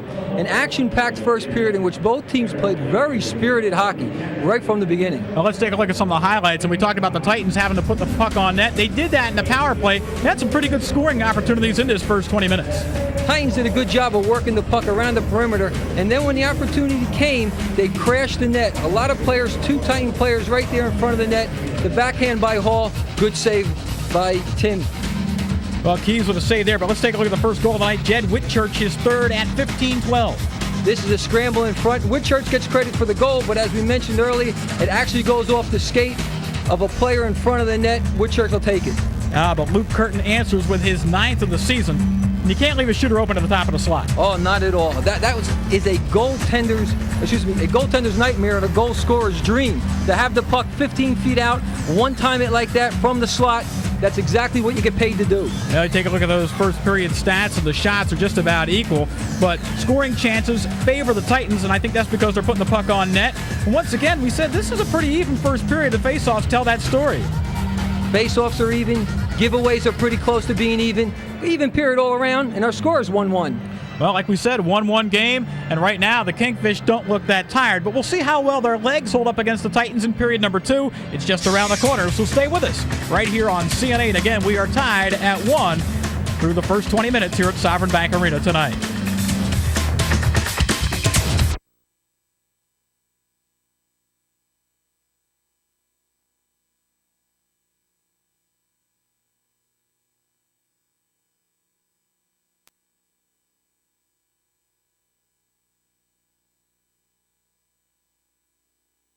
With Union, let us be your guide to the financial world. And by your local tri-state Toyota dealers. Toyota, real values every day. And by U.S. Airways, the official airline of the Trenton Titans. Getting set for the start of the second period, let's go downstairs to our Ken Adelberger. Ken. Thanks, Mick. With Bruce Cassidy. Bruce, you know, you have the big win last Saturday against Richmond here at home, and then you have a long layoff. And I would imagine you would have liked to have played right away so you can keep that momentum going. Did you have anything was there a carryover here in the first period at all? Well, I thought we started well with a little bit of jump, but I told the guys, I think physically we're ready to go. You know, we're healthy as a group for the most part, but mentally, when you don't play for a week, you're not sharp. And, you know, tried to emphasize mental preparation all day, right from this morning on our pregame skate, but obviously it wasn't there because we did some things that, you know, some dumb things. Let's call a spade, and hopefully this period, you know, the game legs and the game head will be back on, and you know, we'll set ourselves up for a good third. Quick Chris Masters update. He's coming around. He bumped his head after the fight on the ice, and he's got a bit of a headache, but he may or may not come back. You know, the doctors are going to keep an eye on him, but you know, he'll be all right in the long run. Thanks, Coach, very much. Mick, back upstairs to you and Peter. All right, thanks very much, Ken. Again, a 1-1 game as we have played the first 20 minutes, and the fans a little bit on the edge of their seat. Well, don't forget, the pucks continue to fly here in Trenton. CN8 Sports will have Titans action on Friday, December the 10th, live at 7 o'clock here from the Sovereign Bank Arena when the Titans host Wheeling. Of course, in the ECHL, you can join myself and Pete Caggiano and along with Kenny Adelberger for all the action, and always visit our website for the complete Titans schedule at www.cn8.com. Mick, Coach Cassidy, brutally honest with Kenny Adelberger. He said, we made some bonehead plays. Let's call a spade a spade. We made some mistakes out there. We cannot afford to repeat that here in the second period. This is too good of a team to make mistakes. And Wheeling had a win last night against this Baton Rouge Kingfish team. And Wheeling was struggling, and you know, a lot of people were thinking that maybe the Kingfish would pick it up a little bit, but when you're on a long road trip and winless in your last two, you try to take it one period at a time, and I'd say that's pretty much what the Kingfish did here in the first 20 minutes. And they have to be happy, as their coach said. Bob McGill very happy with the first period. Hall and Schimmerhorn on the draw, and it goes right behind the goaltender, Tim Keys, who played a very excellent first period. We have about 30 seconds remaining in the penalty to Mando. This is a Trigen Energy power play for the Kingfish. And File will take this puck and try to clear the zone. Dumps it all the way back into the Kingfish end. Just underway in the second period. Hall will take a run at Altos. And Mando is out of the penalty box. The power play is over. So the teams are 5 aside. Mike Hall goes behind the net, looks to start the rush coming out ahead to Mater. Mater takes it in the skates, didn't take it in stride, and it's sent back the other way. Now Vince Williams battles Luke Curtin deep in the corner. Eric Normandin tries to free the puck. It comes back to the circle, and Valaquette there to save the drive. They roll it right in front to the Kingfish, and it's kept in at the point. Curtin looking for that loose puck. Stays away from Hall as Fedotenko tries to start out. Finally gets his stick on it. Gives to Hall. Here comes a 2-on-2 if they hurry. Hall across the line. Looks for a trailer going down the slot. Nobody there. And Luke Curtin will pick it up and come back the other way. You saw some of the playmaking of Hall coming in, not having anybody in particular to pass to, so he slows the play. He backs off. He waits for a player to come free and then slides the puck across. Split shift here. Fedotenko with a nice drive, and the rebound was loose, and Whitchurch couldn't pull the trigger. Well, don't blame Whitchurch. Great play by the Kingfish defenseman. Just enough to nudge Whitchurch so he couldn't get his stick on the puck. Strobot will pick it up and try to play ahead for Whitchurch, and he does. Whitchurch in stride, just dumps it into the zone. Here comes Fedotenko on his backhand, tries to center a pass. It's right in the spot. Oh, and Whitchurch just rolls it to the net, and Keys easily sticked it away. Titans had 2 players, Mando and another teammate, right in front, and the pass just couldn't quite reach him. Strobot giving chase. Play allowed to continue as Brule is out there on the fence. It goes back to the point, and the shot is gloved by Valaquette. Abrahamson pulled the trigger, but Valaquette was equal. Valaquette makes the save, but Joe Sorosky was standing right on the doorstep. He actually tried to redirect to deflect the puck, but Valaquette stuck out the left arm in front of the stick and actually made the save. Good play by Valaquette. We talk about the chances the Titans have had. Fedotenko letting them fly. Oh, that's a great shot, and even better save. And then notice right there as Whitchurch is just upended as he comes in trying to pick up that loose rebound. On the draw, comes back to the point, and the shot whistles wide. Kingfish trying to keep it in. Bland couldn't do it. It comes back to Belanger, and across the line, here comes Leakin Anderson. Anderson for the Titans, rolls it in front, but nobody's there. And it goes all the way to the far corner. White will keep it in for the Titans. Abrahamson behind his own net, winds it around, and the puck will escape and come all the way into the Titan zone where Cam White has to go back and pick it up. Hogan has it roll off his stick. Brown picks it up. Oh, nice job as Brown pulls this man down. Are they going to call a penalty, though? Oh, that time they will. That was one of the more obvious ones. He had a hold of his shirt, and you saw the jersey pull. Brown shaking his head, but there's nothing to complain about this call. This is the one the league can send into all the teams as an example of what happens when you hold a player. And yet Cam Brown really had the rights to get to the puck. I don't know why he was really holding on the play. It looks like he's going to beat his man here. Well, that happens when you don't move your legs. It doesn't matter whether it's basketball, hockey, football. They always tell you, keep your legs moving. That time Brown did not move his legs, took the easy way out with his arm, and just grabbed and pulled the player down. Hall and Schernerhard on the Trigen Energy power play for the Titans. A 1-1 game with 17 minutes to play here in the second period. So in the first 3 minutes, the Titans have a power play. Only 4 shots in the 0 for 2 category in the power plays tonight for the Titans. See if they can cash in on their third opportunity. At center ice, Brule winds it all the way behind the goaltender. Mater gives chase, and it comes out of the zone. Mick, the dump and chase method works only if your forwards are willing to hustle and outrace your opponent's defense to get to the puck. They can't stand idle at the blue line. Hall comes across the line, dumps it in. Fedotenko gets there first, redirects it behind the net for Hall. On his backhand, tried to center a pass from Mater, and it comes back to the point for Leakin Anderson. Anderson, ooh, this pass by Fedotenko finds no one. Pass was actually deflected. Fedotenko trying to hit Brule, but credit the defense to stop the puck. Well, Brule carries out of his own zone. Plays ahead for Anderson. A little too far ahead of him. And this puck is picked up and sent back the other way. Short-handed, Sturgis. Goes behind the net, tries to center a pass, lost his edge and fell down, and Hall comes back and picks it up for the Titans. I think the Titans are trying to be too fine here. They just have to start getting some shots on goal. They have a power play with no shots. Bertoli being held from behind. Fans wanted the penalty, but none called. Now Bertoli picks it up. There's 30 seconds left in the power play for the Titans. From the right circle, Murphy leaves it for Bertoli. Closing shot, saved by Keys. And Sturgis will clear. There you saw some good pressure by the Titans. Good save by Tim Keys as he squared himself to the shooter and was able to take the shot right in the midsection. Keys sees a wild rebound. Go behind the net. And this puck just dumped back the other way as the power play is almost over, and finally Brown comes out of the box, so the advantage is done for the Titans.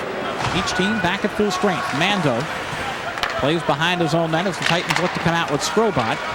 And now Belanger just dumps it in as each team wants a change. Schermerhorn picks it up for the Kingfish, but it's kept it at the point. Closing is Belanger, who never really got a shot away. It was kind of loose in the air, and Keys just redirected it with his glove. Belanger was trying to steal one there. He was going to try to redirect it with his glove. It wouldn't have counted if it went in, but it's a good try. Titans keeping the pressure on in the Kingfish end. Finally, it's picked up, and looking to clear is Croto, and he does. Cam White comes all the way back to pick it up. Hit pretty hard by Normandy. As now the puck goes deep in the right wing corner. Here comes Murphy. Does a nice job of eluding a check and plays forward for Matt Hogan. Belanger has it go behind him as File tried to force the issue. And now Curtin will bring it out. Luke Curtin, who has a goal tonight, comes across the red line and just dumps it in on Valaket, who saves, holds, and there's the whistle. 13:47 to play here in the second period, and we're still tied at 1 with the Kingfish and the Titans tonight. Well, the Titans really have to take advantage of these home games. As we mentioned earlier, they're in the middle of a 6-game homestand in a situation where they play 7 out of 8 home this month. That's a tremendous stretch. That's where you have to pick up your victories. In fact, for the month of November and the month of December, the Titans play a majority of their games home. In December, they play 8 out of 10 here at the Sovereign Bank Arena. Wow. Time to make a little hay. That's what you have to do, Mick. Well, Hall won the draw, but it went right in on the goaltender. Valaket covers up, so we'll do it again. Mike Hall is out there with Mike Mader and Fedotenko. Well, Coach Cassidy said, I can give you lines, but I change them up all night. Well, he did. Back to Hamilton, who lets the drive go well high and wide. Now behind the net. John Sturgis is tied up by Fedotenko. Chris File gets into the act. And Hall wants to clear but cannot. Hamilton had it roll off his stick. Sturgis will keep it in. Sturgis lost that one to Hall, who plays forward for Fedotenko. Mader will pick it up. Here's a 3-on-2 if the Titans hurry. Mader across the line. Goes to the net. Shot saved by Keys. The rebound comes all the way back to Mike Hall. Hall on his backhand now spins it around for Mader. And the puck rolls behind the net. Fedotenko will get there, runs his man off the play. But Miller clears to neutral ice. Icing called, and there it is. Credit that line with a lot of pressure, doing a nice job. Hall, especially in the corner, not just throwing the puck away, looking for a teammate to pass it to. A lot of pressure on the defense. Bob McGill, his team, taking the easy way out and icing the puck. Well, Coach McGill saw his team come into tonight's action with a 6-3-1 record, and Cassidy, well, the Titans is trying to get back to 500. His team is 4-5 coming into this one. You want to, like you say, make some hay at home, Pete. Hogan's shot was knocked down, and here comes a 3-on-2 back the other way. Casey Wolak rolls it in front. Turnaround by Curtin. Never got the shot away. Bland tried to keep it in. Slow whistle. Everybody gets back on side. Mick, not only is it good when you win at home, it also helps in the fans in the stands. Everybody wants to see a winning game. The puck roll off his stick and never got a shot away, and the fans were rising to their feet on that break. What a tough break. The puck just bounced over his stick. He was all alone on the left side, about 20 feet out, and couldn't pull the trigger. Cam Brown has to come off the ice as the Kingfish want to change. Hogan trying to clear the zone, but it's kept in by Normandin, who's closing, rolls it right in front. Brule corrals the puck and sends it back the other way. Mike Lancashire plays forward. Titans will pick up this puck. Their own blue line. Here comes Murphy. 3-on-2. Murphy's drive. A nice stick save. Rebound was right there. Shot by Murphy. Is saved again. And this puck comes all the way out. Here's a 3-on-1 back the other way. It goes to Normandin. Normandin closing. Look at the center. Has Schermerhorn in front. Leaves it in the corner. Schermerhorn winds it around. And Normandin in the slot. Never got a stick on it. Titans want to clear. Mando fanned on it. Here is Normandin. And Normandin didn't get the shot. Schermerhorn back pass to the point. Lancashire's drive goes off the skate of the defenseman. It will be picked up by Scott Bertoli.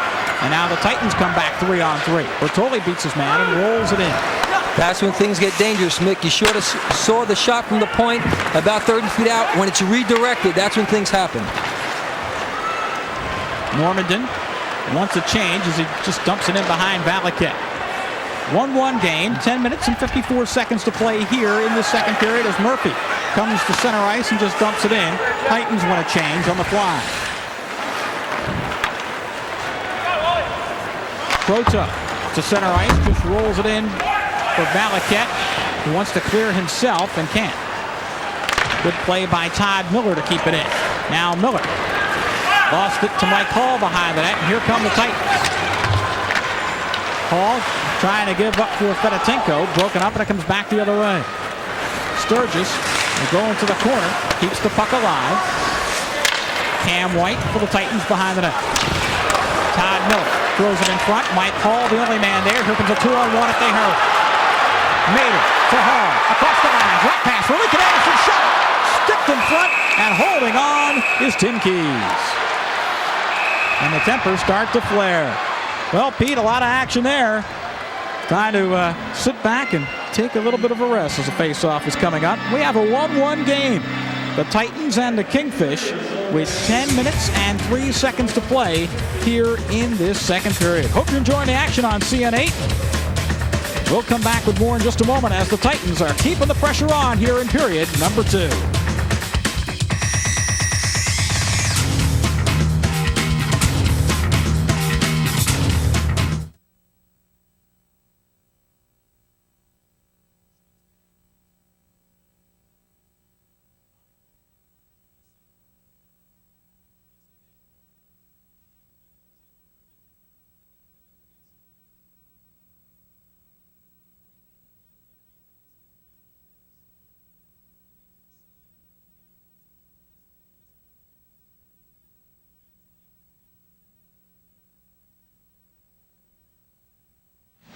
Welcome back to Sovereign Bank Arena. 10:03 to play here in this second period, and the Titans keep the pressure on. Jed Whitchurch takes the draw here, and a quick one-timer as it goes to Hogan. Fanned once, got it back, couldn't get that shot away either. And now Cam Brown picks it up and plays forward for Dufresne.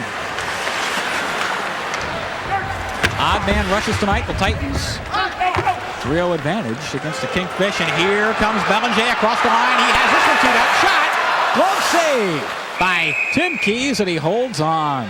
Ooh, quick glove by Keys tonight. Keys made a great save on that play. There's one where he used his teammate as a decoy. Belanger was going to pass, and he said, nope, you know what? I'm a left-handed shot coming in on the right side. I'm going to try to beat him high to the short side. There's the snapshot, quick glove. Notice how quick that left arm just comes swooping right around to make that save. Right there. It's almost like a circular motion, like a first baseman scooping a short hop. The face-off is tipped into the crowd, and I think it was last touched by the Kingfish, which means it'll come back inside the Baton Rouge end. The last 4 or 5 minutes have been up and down, back and forth. Both goaltenders, Valaket and Keys, coming up big. The chances have been very, very strong both ways. Whitchurch on the draw against Cam Brown. It's controlled by the Kingfish. Keith Bland couldn't clear the zone. Now Bland picks it up. Whitchurch keeps it in at the point. Whitchurch for Belanger on his backhand. Now turns back to the forehand, finds a man in the slot. That is Leakin Anderson, and he never got the shot away. Well, his stick was being held. Belanger picks it up, rolls for Hogan. He and Whitchurch kind of get tangled up amongst each other, and Brett Abrahamson brings it out. And we're going to get a penalty back right behind the Kingfish net as play is whistled down. Hogan getting tangled up there with Keith Bland, and that's going to be the call. Well, they're both going to sit. It'll be coincidental minors. They really didn't want to fight, but neither did they want to let the other guy go because neither one wanted to back down. So they're each going to get 2 minutes for roughing. So coincidental minors are called. And with this trip to the penalty box, let's go downstairs to Ken Adelberger. Ken. Hey, thanks very much, Mick. I'm with President and CEO and owner of the Trenton Titans, Jeff Berman. And Jeff, congratulations. You know, you look at the stats, you guys are among the league leaders in average attendance. Was there ever a doubt in your mind that hockey would work in Trenton? Well, yeah, thank you very much. We've been very lucky. The fans here are great. When we started the team, we knew there was support here for hockey, but we really had no idea the depth of the support, and it's really been great. The fans have been wonderful. And you yourself, you're converted now. You're a big fan. I was a fan before, but now I've got a lot more at stake in every game. And it's fun. Oh, it's amazing fun. Thanks, Jeff, very much. Congratulations again. Mick, back up to you. All right, thanks very much. The Titans are 6th in the league in attendance. The fans have been coming out. And because it's coincidental minors, they now skate 4-on-4. This is a lot of open ice. 4-on-4 right now. Oh, that puck went right off of the man of the slot, Schermerhorn, and play continues. I think he saw it coming. He was just able to get his hand up in front of his face. Chris Feil wants to skate it out, 4-on-4, and does. Titans 4-0 in chances in this period. They're trying to get another one here with Murphy. On his backhand, trying to circle to his forehand, has it rolled off his stick. Norman Dean brings it back the other way. He has to score on the right side. He gets it to Curtin. Curtin trying to center the pass for Aldros, but it's picked off, and here come the Titans back the other way. Murphy spun around. Picked up by Sergei Skrobot. Back to Murphy, who's closing. What's the shot going? It just whistled wide. Goulet throws a shot in, and Keys is easily there to glove it. Oh, he let it go. Play continues. Well, there was no player from the Titans around, so he had to drop it. Otherwise, he would have been called for a delay of game. Normandin. Try to roll it ahead for Sturgis. A little too far, and Skrobot is there to pick it up first. Fedotenko, who's got a lot of great speed, comes from Kiev in the Ukraine, comes across the line, throws it back for Hall, and it just goes wide. Mike Hall almost found the near side of the net. This one's almost deflected in front by Fedotenko, and it goes wide. Can the Titans keep it in? Yes. Drive, and the glove by Tim Keys, and now play is stopped. Good couple of minutes there for the Titans. They started putting a lot of pressure. This is the player on the outside. Centering pass. I don't think Hall was ready for the pass. It didn't seem like he was prepared. His teammate surprised him with that pass, and he was not prepared to handle it. Well, Tim Keys has been very big so far tonight. A 1-1 game with 6:58 to play here in the second period. Mick, I don't want to make it seem like it's real easy to do, but Hall, playing as a professional, should be able to handle that pass a little better, but I don't think he expected the pass from Fedotenko. Kingfish leading 19-14 in faceoffs. But no edge on the scoreboard. We're tied at 1 with 6:45 to go as this puck rolls into the Kingfish end. Baton Rouge looking to come out. And a play ahead here for Sylvain Dufresne. Dufresne couldn't keep it in. Proto goes back to pick it up near his own blue line. Titans look to come back 3-on-3 if they hurry. Here is Whitchurch on the forehand. Goes by the sliding defender. Try to roll it up. Back and score! And right there on the spot is Francis Belanger. His first goal of the year. Belanger's going to get the goal. He deserves the goal, but it was Jed Whitchurch that makes this play happen. A great job by Jed Whitchurch, working well with his teammates, working well with his line, doing a nice job controlling the puck, not just giving it away, but rather working for the shot, driving to the net. We spoke about that often, Mick. You have to go to the net. You have to put pressure on the goaltender, and this is what he does. He gets the pass on the left-hand side. Notice the defenseman cuts him off. He goes in. Great play by Tim Keys, to actually block the initial shot and the pass, but that time the rebound was put in by Bollinger, and it's a 2-1 lead for the Titans.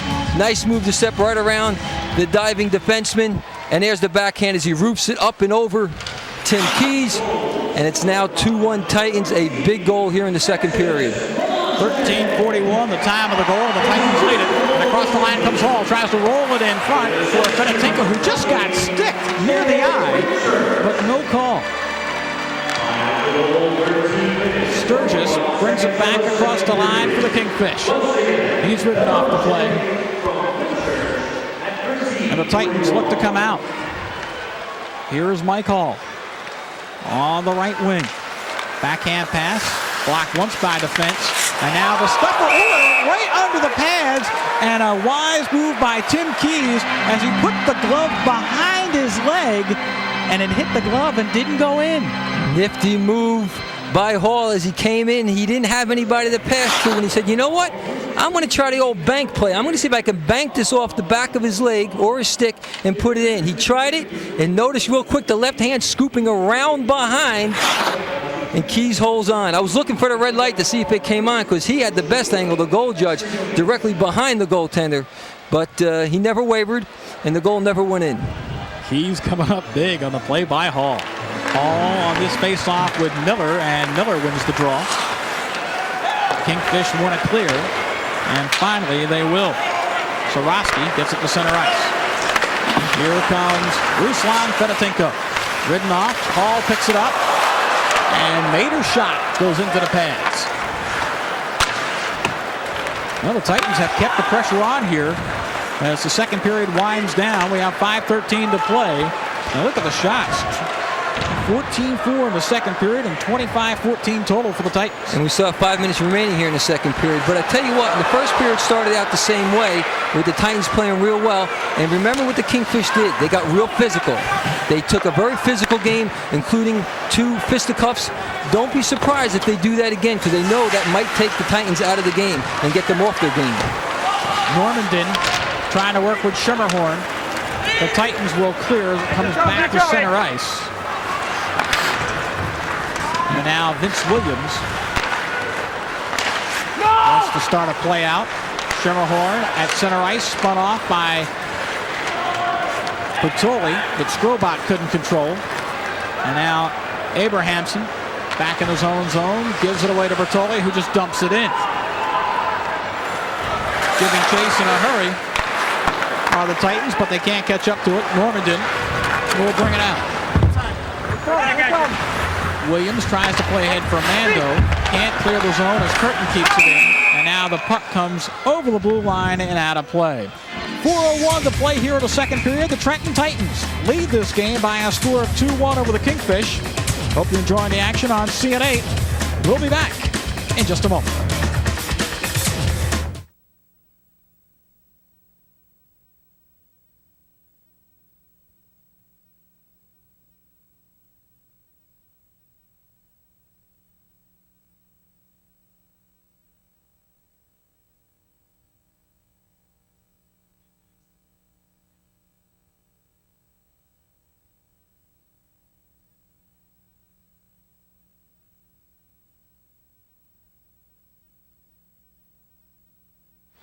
Welcome back to Sovereign Bank Arena as the Trenton Titans, with a win tonight, get to the 500 mark. Well, they're almost halfway there. We're through the second period. 4 minutes to go, and they lead it by the score of 2-1. DJ Mando, big winger, out there with Mark Murphy. But here comes Schermerhorn back the other way across the line. Shot well behind the net. Curto has a drive, and it's sticked and saved by Steve Valaket, who holds on. Great save by Valaket, hugging the near post. Had the stick right there on that right post as he makes the save. Well, right now, Ken Adelberger down in the tunnel. Ken, who's down there with you? Out on the floor down in the tunnel. I guess the Baton Rouge bench is a little bit crowded tonight because backup tonight, Mike Lenarduzzi has to take a kind of awkward seat. That wasn't you in goal last night for that loss against Wheeling, was it? No, I get another night off tonight. Last night I had a night off as well. So sitting out here, just kind of relaxing tonight. Hey, what do you think of the new arena here in Trenton? Oh, I think it's great. This is perfect for East Coast League team. I think it's, 8,000 seats. It's a beautiful new rink, and the guys around here take really good care of it. Thank Mike. You're resting that arm. You don't have to open the door tonight. Thanks very much. Back to you, Mick. All right. Thanks, Ken. Talk about one of the best seats in the house. Here comes Fedotenko across the line. 8-0 shots, or rather chances here in the second period. And another chance coming up. Right in front, shot, score! Mike Hall! Great pass from Mike Mader, and Hall is there to cash in. Mike Hall, the same spot Servin was in earlier, the exact same spot. That's that goal scorer spot. When you're about 15 feet out, just off in front of the net, and you get that pass from behind, and you have enough time to one-time it just like that. A beautiful play, a beautiful setup from behind the net. And Hall, who's used to giving the passes, this time he takes the shot and puts one home. Left-handed shot, lets it fly. He beats Tim Keys low to the stick side, low to the glove side. Check that. And a very big goal. Just 3.5 remaining here in the second period. A good 2-goal lead for the Titans. 16:37 the time, 4th of the year as Hall cashes in. Well, we heard that Mike Mader coming back from this back injury was a little bit questionable. Coach Butch Cassidy said he wasn't sure how well he was going to play. Looked fine on that pass. Hogan ridden off the play as play is on at the Kingfish blue line. Bellinger keeps it alive, puts it on his backhand, rolls it to the corner as Hogan throws it in front, but nobody there except the defenseman. And Aldos tries to clear. Whitchurch will keep it in. Now Cam Brown picks it up. Plays cross ice for Sylvain Dufresne. And the Titans want to clear but cannot. Ooh, the puck goes right off the goaltender, Valaket. And Anderson just kind of kicked it aside. Valaket didn't see that to the last minute, just threw up his right arm. It almost hit him as he was seeing it. And like you said, able to be cleared out of the crease by the defenseman. That was close. 3-1 Trenton. As Matt Hogan getting a little extended ice time tonight. He was listed as kind of the extra forward, but he has seen considerable time out there tonight. Well, Mickey mentioned earlier about leaving a goal scorer alone. How do you do that in the slot? That time Mike Hall, who tallies his 4th goal of the season, was left all alone about 15 feet out. And when you can find that little niche, that little spot all alone, and you get the pass, you have to put it home, and that's exactly what he did. Joe Sorosky is there for the draw. He'll take it against DJ Manto. To the right of Valaket, the goaltender. Vince Williams behind the net looks to start out as we're down to the 2-minute mark here in this second period as the Titans lead it by a score of 3-1. Manto, rink wide pass, it's onside. Shot, score! Murphy! Well, you said Murphy was going to step it up, and in 2 successive games, Murphy says he'll score a goal, and he does. Must be some kind of mental telepathy between myself and Mark Murphy. When we talk in the tunnel before the game, he just tells me what he's going to do. We can write it in the score sheet then. We don't have to wait for the game. Mark Murphy doing a great job here. And again, beats Tim Keys low to the glove side, the exact same spot as before. There you see him come in on the left side. Quick snapshot. Takes the pass all alone, puts on the jets so he clears the defenseman and then shoots it. This might have beat him in the 5-hole. Let me take a better look. Shot. Yes, it does beat him right between the legs. Great shot by Mark Murphy for his 4th of the year. And just like that, it is now 4-1. 3 unanswered goals here in the second period by the Titans, and Williams will give chase. Now the Titans just have to get out of this period with the 4-1 lead and then be prepared for the onslaught, because in the 3rd period, the Kingfish are really going to come out. Chris File goes by his man, but he is off his edge. That could have been a trip. That was dangerous right there at the blue line. I think he overextended himself, Pete. Regardless, Kingfish want to come out. with 1:16 to play, and this puck will be icing. You saw Valaket there. Watch the puck real close. If the puck goes through the crease as it goes down the ice, icing is waved off. He went right to the edge and watched it. It just skirmed wide, and that's why the icing was called. There's Mark Murphy. Well, he has really picked it up. No goals in his first 5 games, but 4 goals in his last 5 games. And I think he has now scored goals in 3 straight games, says Murphy. Well, we said before the game, he was one of the players that he expected himself to step up and do the job, and he sure has done that tonight. On the draw, Titans want to control, but it is Cam Brown coming out with it. Plays across for John Sturgis. Sturgis across the line, centering pass, but it sticked aside by Eric Burley. Good play by Brule there. If that pass got through, there was a Kingfish forward cruising in on the right side. 1 minute left in this second period. 3-1 for the Trenton Titans. The top line out there for the Kingfish, but they can't keep it in the zone. Strobot gains possession and just dumps it in behind Tim Keys. Betinko couldn't catch up with it. Now it's loose in the face-off circle and finally cleared by the Kingfish with 30 seconds to play. Valaket will leave it for Eric Burley behind the net. He winds it around for Mike Mader. Trying to play forward for Mike Hall. Here is Curtin. Don't leave Curtin open. He comes across the line. He's got a big shot. From the top of the slot, just rolls it in front. Hopes to get it back and does. Normandin tied up. And back comes Mike Hall with 3 seconds left. Hall to the red line. Will he get a final shot off? No, he won't. But regardless, the Trenton Titans find the net 3 times on Tim Keys and open up a 4-1 lead as we have played 40 minutes. That could have been the Titans' best period all year. They really put it to the Kingfish, both physically and with shots and with goals. A great job, a concerned look right there from Bob McGill. He knows his team is now down on the road 4-1. Well, I mentioned going to break that the first 20 minutes didn't look that bad for McGill and company. But would they keep their legs in the second period? And I think we found out our answer. It's tough when you play games on the road back-to-back. 4-1 the score for the Trenton Titans. And like you say, Pete, that may have been the best period the Trenton Titans have put together all season long. Well, don't forget, during our intermission, Ken Adelberger will be talking with Shell Samuelson, who actually won a Stanley Cup ring with the Pittsburgh Penguins back in the '92 season. He's one of the assistants here at Trenton. And of course, we'll have highlights and stats as well. Well, it's just about time now to go downstairs to Ken Adelberger with our Powerade coach interview as Bob McGill is making his way downstairs. Let's go downstairs to Kenny. Ken. Thanks, Mick, very much. Coach, major task ahead of you. 20 minutes to go. You're down 3. Can you guys muster up the energy? Where's it going to come from?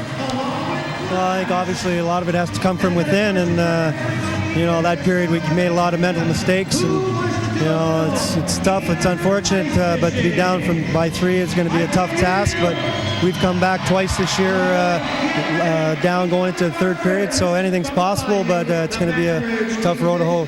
Keeping it positive in Baton Rouge. Back up to you, Mick. All right, thank you, Ken. And the Bob McGill interview brought to you by Powerade, the official drink of Clash and the Trenton Titans. Well, we have played 2 periods here.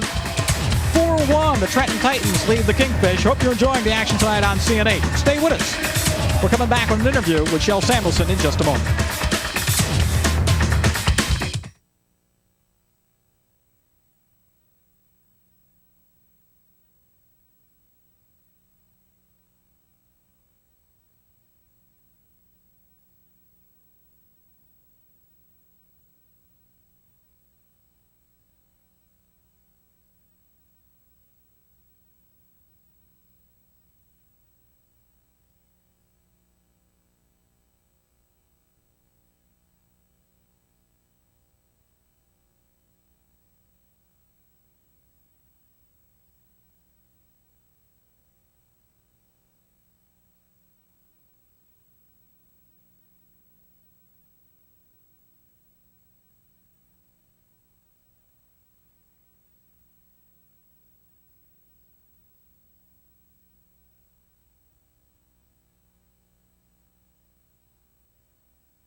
Tonight's second intermission is brought to you by U.S. Airways, the official airline of the Trenton Titans. 4-1 Trenton Titans. Let's go downstairs now to Kent Adelberger. Kent. Thanks, Mick. Well, I got to say that when I was driving up here tonight, I had to think to myself, second intermission, we're going to be talking to assistant coach Shell Samuelson, and it just didn't sound right. I've had a hard time trying to get the defenseman Shell Samuelson out of my brain. How you doing there, big guy? It's been a long time. And how have you ended up here in Trenton as an assistant coach? Yeah, actually, I was looking around this summer I was done playing in April, and I was looking around this summer for a job, and then I didn't have so much luck to do it, so I ended up talking to somebody in Flyers organization, and they said they open up a new team here in Trenton, so I called, and that's the way it worked out. You were looking for a job. Were you still looking to play, or did you want to get into the coaching side? No, I wanted to get into the coaching side. I was done playing. I mean, I couldn't do it anymore, and so to stay involved in hockey like this, and then probably this is the easiest way, getting into an assistant coaching job and see if you like it for first, and then go from there. Well, I know, it's only been 6-7 weeks or so into the season and through training camp. Do you like it so far? I like it. I enjoy it very much, and it's fun to work with the younger guys, and they are really ambitious, and so I enjoy it very much. I got to ask you, now, a guy like you, 6'6", the game probably came a little bit easier to you because of the reach and so on and so forth. Now you're kind of dealing with guys might be smaller than you. How do you try and get your message across? Can it be a little bit frustrating for you in the sense that things may have come easier for you, and now you got to teach that to other guys? I don't know if the game came easy to me. Certain areas on reach and stuff, but I didn't move that very well, so I had that against me. But I think you can teach positioning in a certain way you have to do on the ice, and I think it doesn't matter what size you are, you do those stuff anyways. But I can't show them how to poke check me with my reach and stuff like that. But it's certainly I picked up a little bit along the way, so I can teach them a little bit. Yeah, who did you kind of, coaches tend to beg, borrow, and steal from other coaches that they played for, so on and so forth. Who did you kind of like to model some of your teachings after? Oh, I look a lot to like Keith Acton when he was the assistant coach I played with Keith too, but a guy like that, especially when you're sitting out and you have to do skating and stuff like that, I tried to do the stuff he did with us when we were sitting out. Do you miss not playing at all? I miss it when I don't miss it when I go to practice and stuff like that. When I watch on TV and you see games, and that's when I miss it. How about the East Coast League in general? Is this something that you were even familiar with? I mean, you came in from overseas, you went right to the NHL, you knew the AHL was around. Tell me about the East Coast League and the quality of play and what you've noticed so far. I'm really surprised. Yeah. I thought there was a lot more physical, a lot more fighting, but they surprised me. It's a lot more organized than I thought it was, and I mean, they draw over 7,000 people here in Trenton. That's unbelievable. You like being a rookie again? Yeah, yeah, it's fun to be around. I really enjoy being around the guys, even if it is a low level of hockey. I mean, I learned a lot from the other two guys, and I'm still learning. It's probably going to take a long time to get into this, but I enjoy it. Sammy, thanks very much. Good seeing you. No problem. Shell Samuelson, our guest. We are between periods here of tonight's Baton Rouge Kingfish Trenton Titans game. Coming to you from Sovereign Bank Arena. We'll have scores and much more when we return.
Welcome back, everyone. Yeah, a celebration going on here at the Sovereign Bank Arena. A 3-spot in the second, and the Titans lead by 3.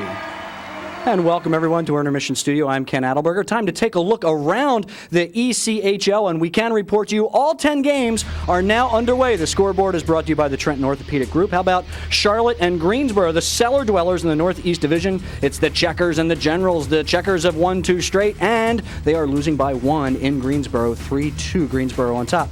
Conversely, the 2 top teams in the Northeast, how about Richmond and Hampton Roads?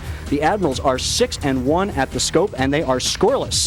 Richmond and Hampton Roads in the second period.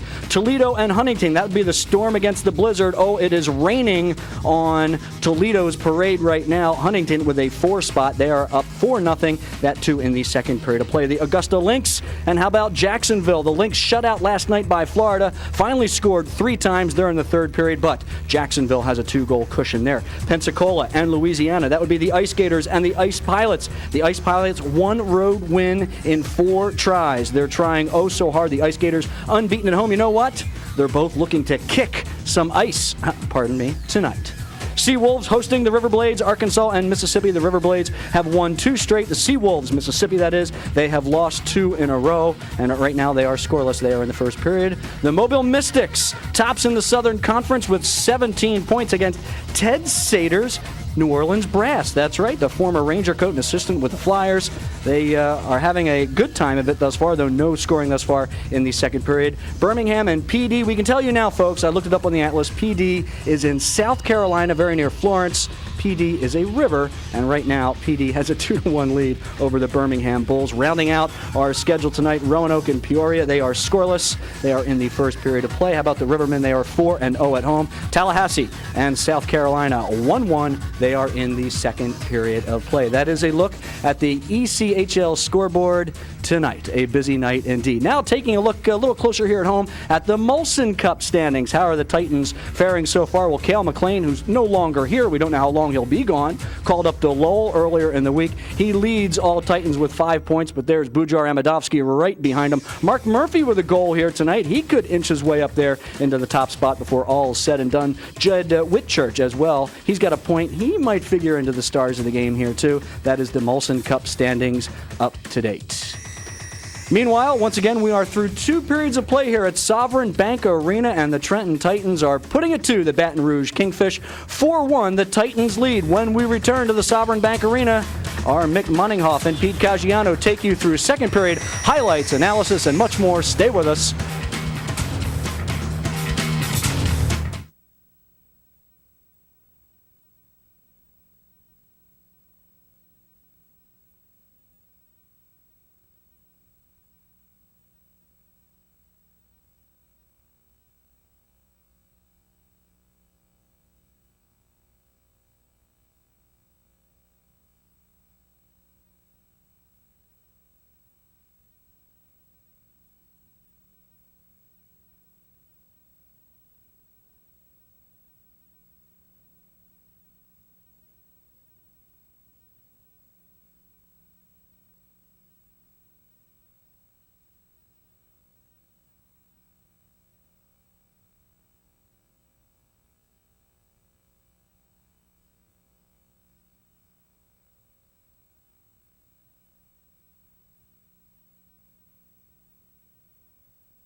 After 2 periods here at the Sovereign Bank Arena, the Trenton Titans with a 4-1 lead over the Kingfish from Baton Rouge.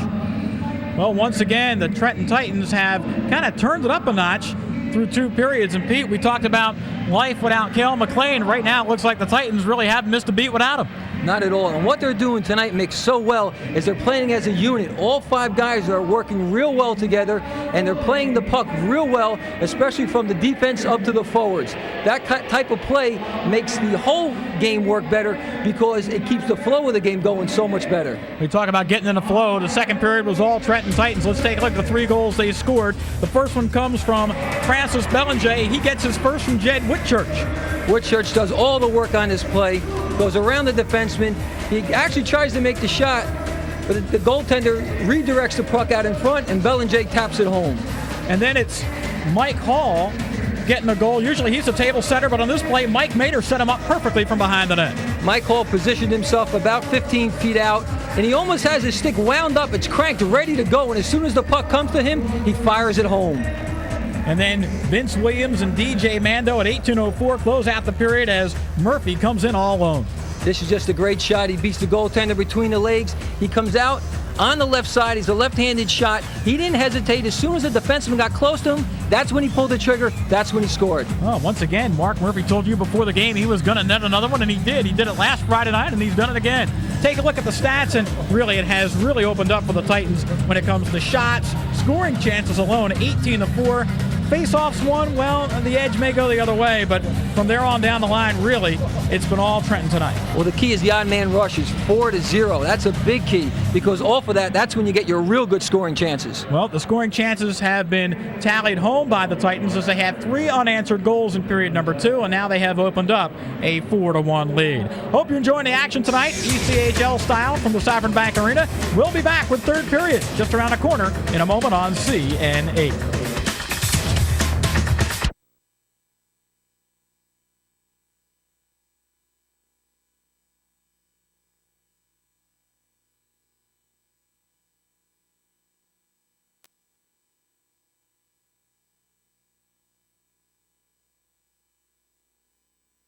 And the top line, seeing a lot of ice time tonight for the Kingfish. Normandin, Curtin, and Schimmerhorn trying to get some offense going again. Mader wants to clear and does. 2-on-1 developing. Mader was being interfered with, no call. Well, there's a whistle that went into the bench. Mader tried to draw one there, but it was actually Mader holding on to the Kingfish player's stick. Well, Mike Mader, the big assist tonight on Mike Hall's goal. He's going to see more ice time, and now coming back off that back injury, Coach Cassidy has to be pretty pleased with what he has seen from Mader so far tonight. He's a big player, over 6 feet tall. He likes to play that physical game, fits in well with Cassidy's style. Murphy and Brown on the draw. Brown might have won it, but it is picked up by the Titans. DJ Mando along with Eric Brule. Here comes Murphy across the line. It's onside. Wants to roll toward the net. Shot saved by Leonard Duzzi. And he backhands it up the near boards, and Cam Brown goes rink wide. The play's onside. Sorosky goes into the corner, ridden off the play. Brown behind the net. Gives up. Here's Sorosky. Backhander trying to stuff it in front. Rolls off the stick. Murphy wants to clear. Finally, here comes a 2-on-1.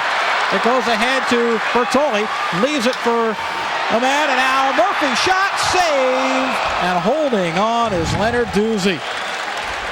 Well, Murphy bidding for another goal tonight, and Leonard Duzzi stoned him. Murphy was set up beautiful on that left wing. This starts as a 2-on-1. The Kingfish catch up and even the score. But watch the pass as it comes across. This is Murphy all alone on the left side. He tries one fake, tries a second fake. But a great save by Leonard Duzzi. That was Brule making that pass cross ice. Beautiful pass right on the stick of Murphy. Murphy tried to beat him between the legs right in the 5-hole, but not going to happen this time. So Murphy with 1 goal tonight, bidding for his second.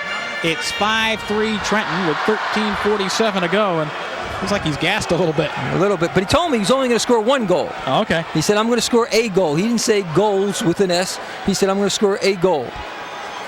Francis Bellinger. They were looking at his arm or his elbow pad. They were feeling inside the jersey. There it is.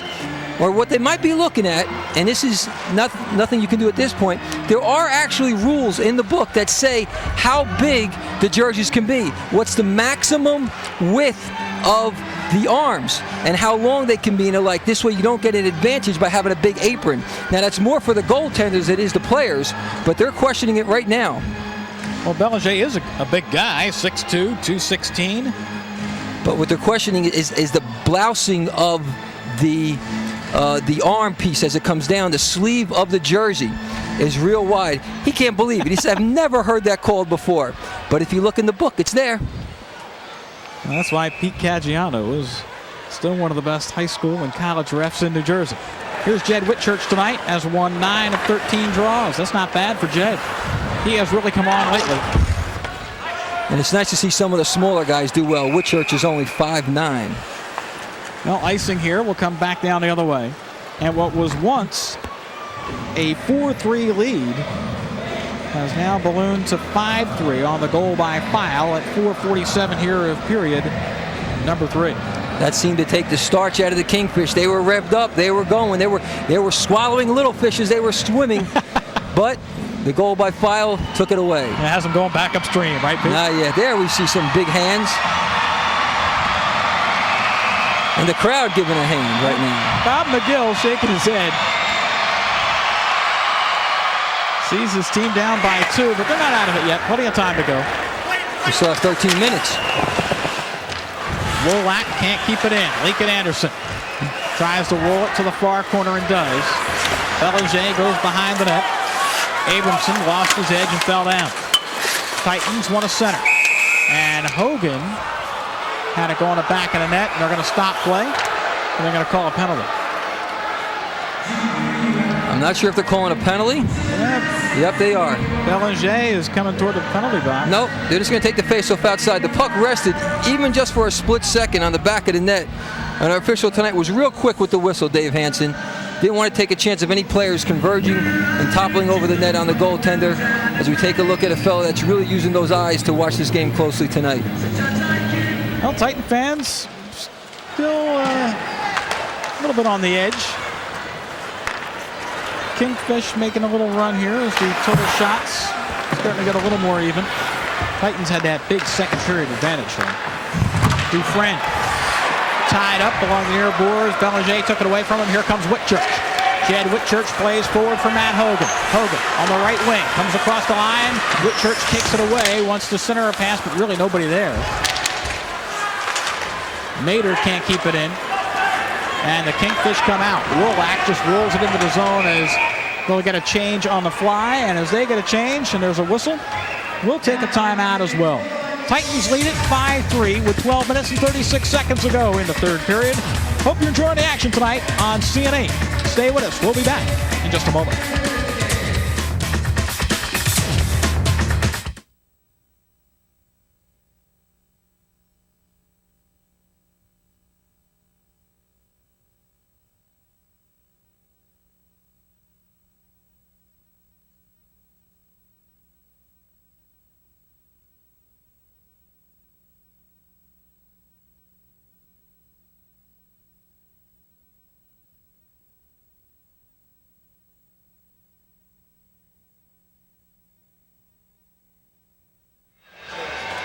There is the mascot clash as he is high-fiving the fans. And what a 2-goal lead here with 12:36 to go. Why not? And some fans even have that decal, kind of like that college football look, you know, face painting going on. I just don't know if you want any fans holding a hockey stick. Yeah, that is true. Here's a shot and a save. Mike Leonard-Duzzi holding on right off the draw as the Titans continue to put the puck on net, Pete. That was maybe something that wasn't happening with great regularity through the first couple of games of the season. They really weren't getting a lot of shots. Well, they're not being too fine now. What they are is when they get the opportunity, shoot it. Don't wait. It's nice to work for the perfect shot, but if you don't have it, let it go anyway. Williams closing, lets it go. And Leonard-Duzzi is there to hold on once again with Fedotenko in front. Vince Williams, bidding for his first goal of the year, has 3 assists. He was acquired from Pensacola in a trade that sent Jeff Mercer down there earlier this year. St. Andrews native. Lenarduzzi doing a good job coming out both times in the last 2 shots to the top of the crease, breaking down the angle, smothering the puck in his stomach. Oh, Kingfish win another face-off, but here comes the goal scorer in Trenton. Broken up, though, as the play goes back to center ice. Betatinko wants to play forward. A little too far ahead, though, of Mike Mader. Luke Curtin almost had his man. And Normandin tries to roll it in front, but nobody's there. Mader on his backhand, taken away. Schermerhorn comes in, backhand shot. Save! It's into the goal line. Is it going? No goal. It never went across the goal line. It stopped right on the line. Betatinko back the other way. Shot. Save. Loose rebound. Save again. That's loose. Each team with great opportunities end to end here in this third period. And I don't know how the puck's not going in the net. Valaket made the great save, but it did trickle behind him and actually was laying right on the line. And the whole puck must be over the whole line to count as a goal. You see some of the Kingfish players, they're questioning it. But our official was right on the line. He made the call. And then right after the play, the Titans come down and put a lot of pressure and a good shot against Lenarduzzi. Schermerhorn came in on the backhand, and it goes off the stick, and watch, it's going to lay right on the goal line. You see it right there, and finally it's swept away by Mike Hall. Mike Hall saving the day, taking the puck right off the line. No, it wasn't going in. It was just sitting there for anybody. And Betatinko almost had a good chance back the other way. 22-9 chances for the Titans tonight. Sorosky, who has a goal, shot, glove save, holding on as Valaket. The faceoff will come to his left in the Titans' end. Look at the size of that glove. That glove is about 15 inches long and about 11 inches wide. It's actually bigger than a first baseman's glove. You can almost compare it to the type of gloves that catchers use that catch knuckleball type pitchers. It's a huge glove, and it's designed not only to catch the puck, but it has a piece on the wrist to help deflect as well. Murphy and Brown on the draw. The Titans win this one. Sergei Strobat winds around the far boards.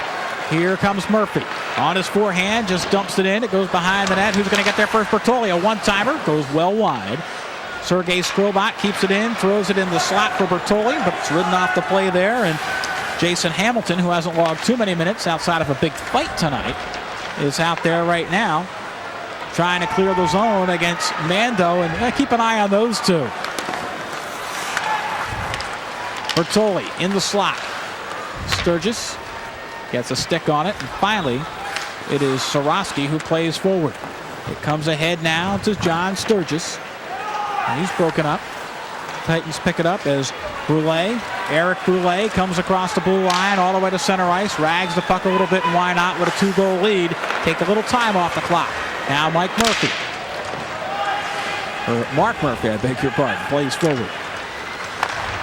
Dufresne on the backhand. Broken up. Hogan takes it away. Here comes Whitchurch. On goal shot and a save. And a glove save it is by Mike Lenarduzzi as he holds on. What you're seeing here, Mick, this is the fact that the Trenton Titans have been off all week and the Kingfish played last night. Whitchurch doing a great job picking up the loose puck in center ice. He tried to slip it right between the legs. Lenarduzzi made a nice job of just getting enough of the puck to hold on, as Whitchurch was also bothered by the back-checking defenseman of the Kingfish. Whitchurch and Todd Miller on the draw. Oh, here's a face-off that's won, and the drive goes well wide, and we have a whistle in front, and Mike Lenarduzzi is down. Oh, he's hurt. Reaching for the back of his right leg is Mike Lenarduzzi. Might have pulled something here as there was a little collision in front and somebody actually might have sat down on his pad. Well, let's hope that's all it is, because he's twisting almost the same way you would twist if you pulled a hamstring muscle or possibly a groin muscle. He's wheeling back and forth. No, maybe it's a knee the way he's flexing that way. Well, Lenarduzzi played last year with Amarillo in the Western Professional League. Another look at it here as the Titans were storming the net. Well, he got bowled over. And Bob McGill really wasn't happy that could have had an interference penalty there. But it was actually Keith Bland who knocked the Trenton player into his own goaltender. And a little side note on Keith Bland. Keith is actually from New Jersey. There we see Lenarduzzi getting up. Well, Lenarduzzi seems to be all right. This will be Whitchurch and Todd Miller on the draw, and it is won by Whitchurch, who actually took it toward the net. And his shot didn't have a lot on it. Now Whitchurch tries to play back in. Dufresne. And now the Titans want to clear.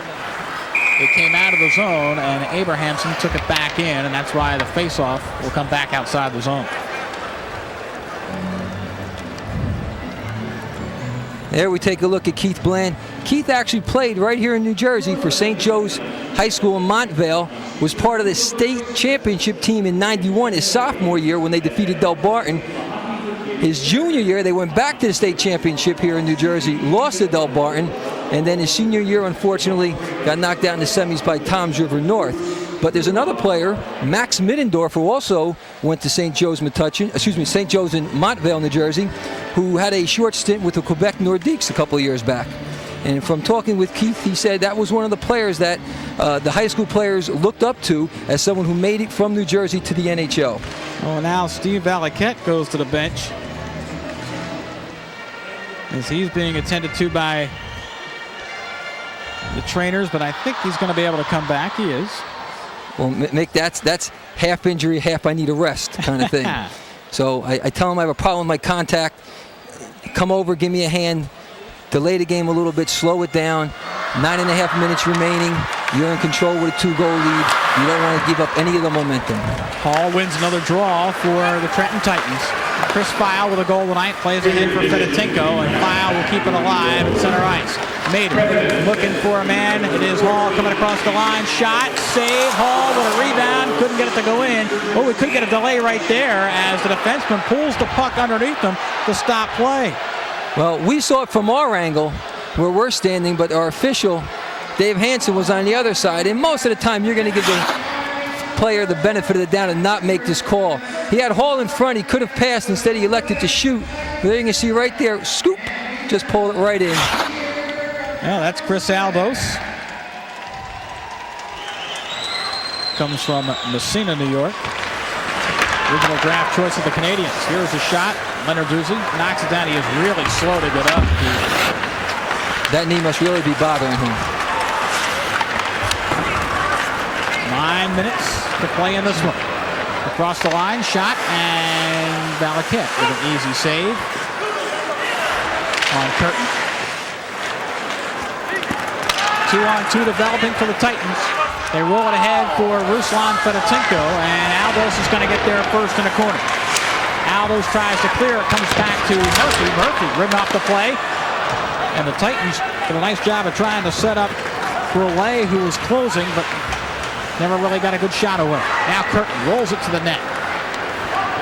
Cam Brown back to Curtin. Shot. Save. Valaquette right on the doorstep. The puck still loose at the side of the net. Now he covers up. I think it was Cam Brown who had a great scoring opportunity just to the right of the goal cage. And Valaquette comes up big. Valaquette earned his dinner right there with that save. A great save. Anticipating the shot. We talked earlier about Valaquette having to step up his game, having to play above where he's been. That was it right there. That's what a goaltender must do to keep your team in the game. Curtin took the first shot. It was going wide. And then slap shot almost from about 8 feet away. But Valaquette knew it was coming. He anticipated there. You see him shaking his head. Normanton had the angle. He was on the far side. But Valaquette came up big. Outstanding. Titans want to clear, or they do. Kingfish will have to clear the zone. They're down by 2 goals with 8:17 to go. Skrobot tries to roll it ahead for DJ Mando. It's picked off by the Kingfish.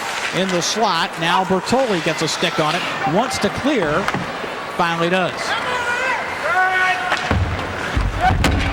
Here comes a 2-on-1 if the Titans can hurry. Mando wants to center, back to the point, the one-timer. Off the stick, though, of Murphy. Goes well wide as he never really got good wood on it. Skrobot keeps it in at the point. Now Bertoli backhands it to Mando deep in the right wing corner. DJ Mando leaves it there. Bertoli ties up his man. It comes back to Mando, and Trenton loses possession. 3-on-3 developing the other way. Sturgis shot, glove save, and holding on is Valaket. I'm going to have to talk to Mark Murphy. He spends a good 40 minutes before each game working on his sticks, putting in new blades, filing the blades, but you can't miss shots. There we take a look at Murphy scoring again tonight. Yeah, but you say now that he's had too many good chances. He's got to start cashing in. Well, like I said, he's had his one goal. Well, you're going to have to start begging him for two. 7:30 to play. Hall ready to take this face-off with Dan Schemmerhorn. Schemmerhorn wins the draw, comes back to the point. Lankshire winds it around the boards. Kingfish with Schemmerhorn, one a center. Schemmerhorn doing a nice job of getting the puck to Luke Curtin, who's ridden off the play very well by Chris File. Hall takes his man down. The puck rolls free in the slot. Turnaround shot. It goes up and over the net. And now we have a whistle. We're going to get a holding call against the Trenton Titans. Yep, that one was kind of obvious. Well, another look here as Hall kind of pulls his man down right behind the net. Ooh, that looks almost like WWF type action. Takedown for two.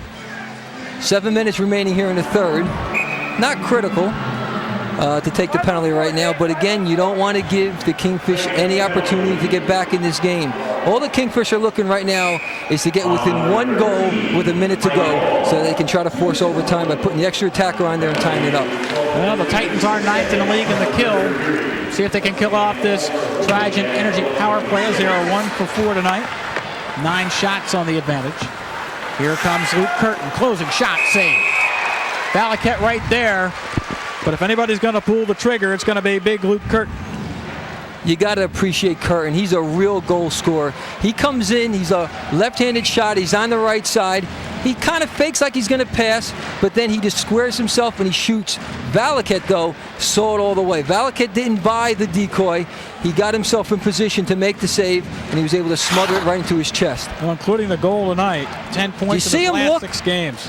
Curtin looked to his left. That's all you have to do at this level. That's a fake. He just looked to his left. Some goaltenders would have bought that. Shot, score! Right back to the point of the draw, and Eric Normandin has his 5th goal of the season. Well, we got a game again, 5-4 with 6:48 to play as Normandin converts on the Trigen Energy power play. And again, Mick, the shot is taken from about 15, 18 feet out directly in the slot. That's a goaltender. That's a goal scorer's dream and a goaltender's nightmare. Good job to win the faceoff. Lets it go right away. Sherman Horn does a good job on the draw. And a night where the Titans have won most of the draws here in the third period, but that time, good job by the Kingfish. Normandin getting the goal. Well, he's on fire. Last 6 games with 9 points. Here comes a break across the line. Shot saved by Valaket, and he holds on. Well, that time, John Sturgis lets it go as he walks in on the left wing, and Valaket was there to make the save. Well, the Titans can't let down. They can't take a back seat. They can't go into a defensive shell just yet. 6.5 remaining. They have to go on the attack. They have to step up the offense of the game. Well, the Titans have given up 3 third-period goals here tonight. Schemmerhorn, Sarosky, and now Normandin. Kind of negates the good effort they had in the second period. Yeah, it does. 1 period does not a game make. Behind the net.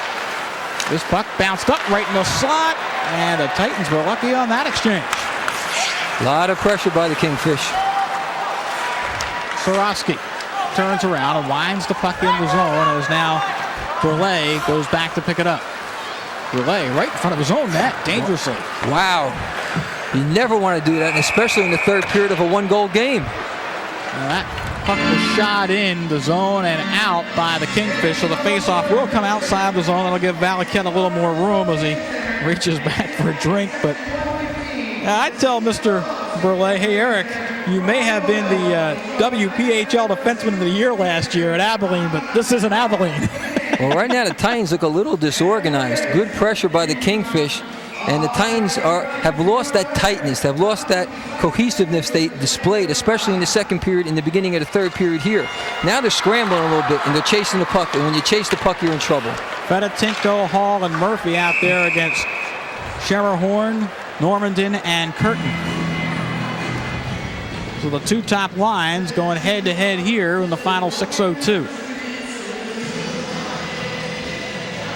Good look at Mike Mater. Has come back off a back injury to have a pretty big game tonight. Played a great second period. Schermerhorn and Hall the draw, and now Normandin will take Schermerhorn's place. Every faceoff is real important now, even the ones in center ice. Kingfish win this one. Dumped in toward the net. Schermerhorn will get there first. Takes a hip check. Kingfish still control deep in the corner. Normandin spun off the play. Titans want to clear. There's a good bounce, and Hall comes out 3-on-2. Tried to play through for Fedotenko. Broken up nicely at the blue line, and File with a big chop to send it back in. Abramson winds it around. Ooh, cross check from behind as Mater was knocked down. Lincoln Anderson keeps it in. He got up real slow after that, too. It was definitely a two-hander, but no call. Hall wants to center, gets it back, closing. Hall shot saved by Leonard Duzzi. Here comes Eric Normandin to center ice, 2-on-2. Normandin, top of the slot, finds Curtin, closing shot. Didn't get good wood as it was partially deflected by Cam White. Curtin had a tough time on that. The pass was actually in his skates. He had to kick it up to his stick before he can shoot. Here comes a 2-on-2 back the other way. Bertoli gonna race to the corner. Tries to go in there hard with Aldos. Aldos wants to tie it up. Titans want to dig it free. Bertoli trying to freeze the puck for a face-off. Now wants to center. Spun off by Borowski. Here come the Titans right in front. Mando couldn't get wood on it. And back to center ice where Burley will control. That's where games are won, Mick. In the corners, in the trenches, behind the net. Real good work by the Titan forward line right there. Eric Brulé on the fence with Lincoln Anderson. For the Titans. They try to play through for Murphy. There's a whistle as this is an icing and it comes back the other end. Let's take a quick timeout. 4:09 to go as the Trenton Titans lead this one by a score of 5-4. Can Coach Cassidy crank it up for the final 4:09? We'll find out in just a moment.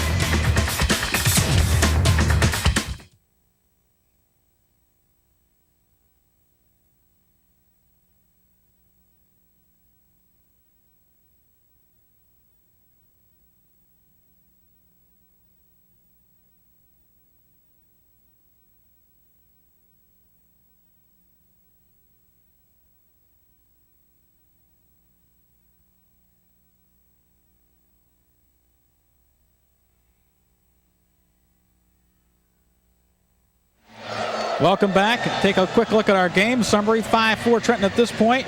Well, Whitchurch, Belanger, Hall, Murphy, and File. Even strength chances, though. 22-5. The odd man rushes favor Trenton as well. 5-0, but still on the scoreboard. It's just a one-goal game, Pete. Well, if not for File, you can flip-flop to 3-3. They're even. It's File's goal that's the difference right now. We've had 4 third-period goals, and 3 of them by the Kingfish. And we still have 4:09 to play. Yeah, I'm going to say it in regulation. You had to say it. Well, here's a chance to take a look at our WHTG Rock of the Game. Chris File getting involved in this one. Notice how he ducks his head. He was already on the ice. He saw the player coming. He said, I'm not taking any chances. Just duck my head, put my shoulders down, and hopefully he'll go right over the top. The WHTG Monmouth County, home of the Trenton Titans, Rock of the Game. 4:09 to go here, and the face-off is actually won by the Kingfish. But they'll have to go back and pick this one up. Not a lot of big hits tonight, Pete. Well, it was very physical in the first period. It slowed down a little bit and became more of a skating game as you came through the second and here in the third. Fedotenko gives up, and a shot right through the crease is sticked aside by Hall, who kind of redirected it away from the net. Fedotenko Here comes Normandin. Across the line shot. Ooh, Valaket saw one go well wide, and now the net comes off its mooring, and they'll have to stop play. Finally. Ooh, a shot by Aldos just picked off the linesman.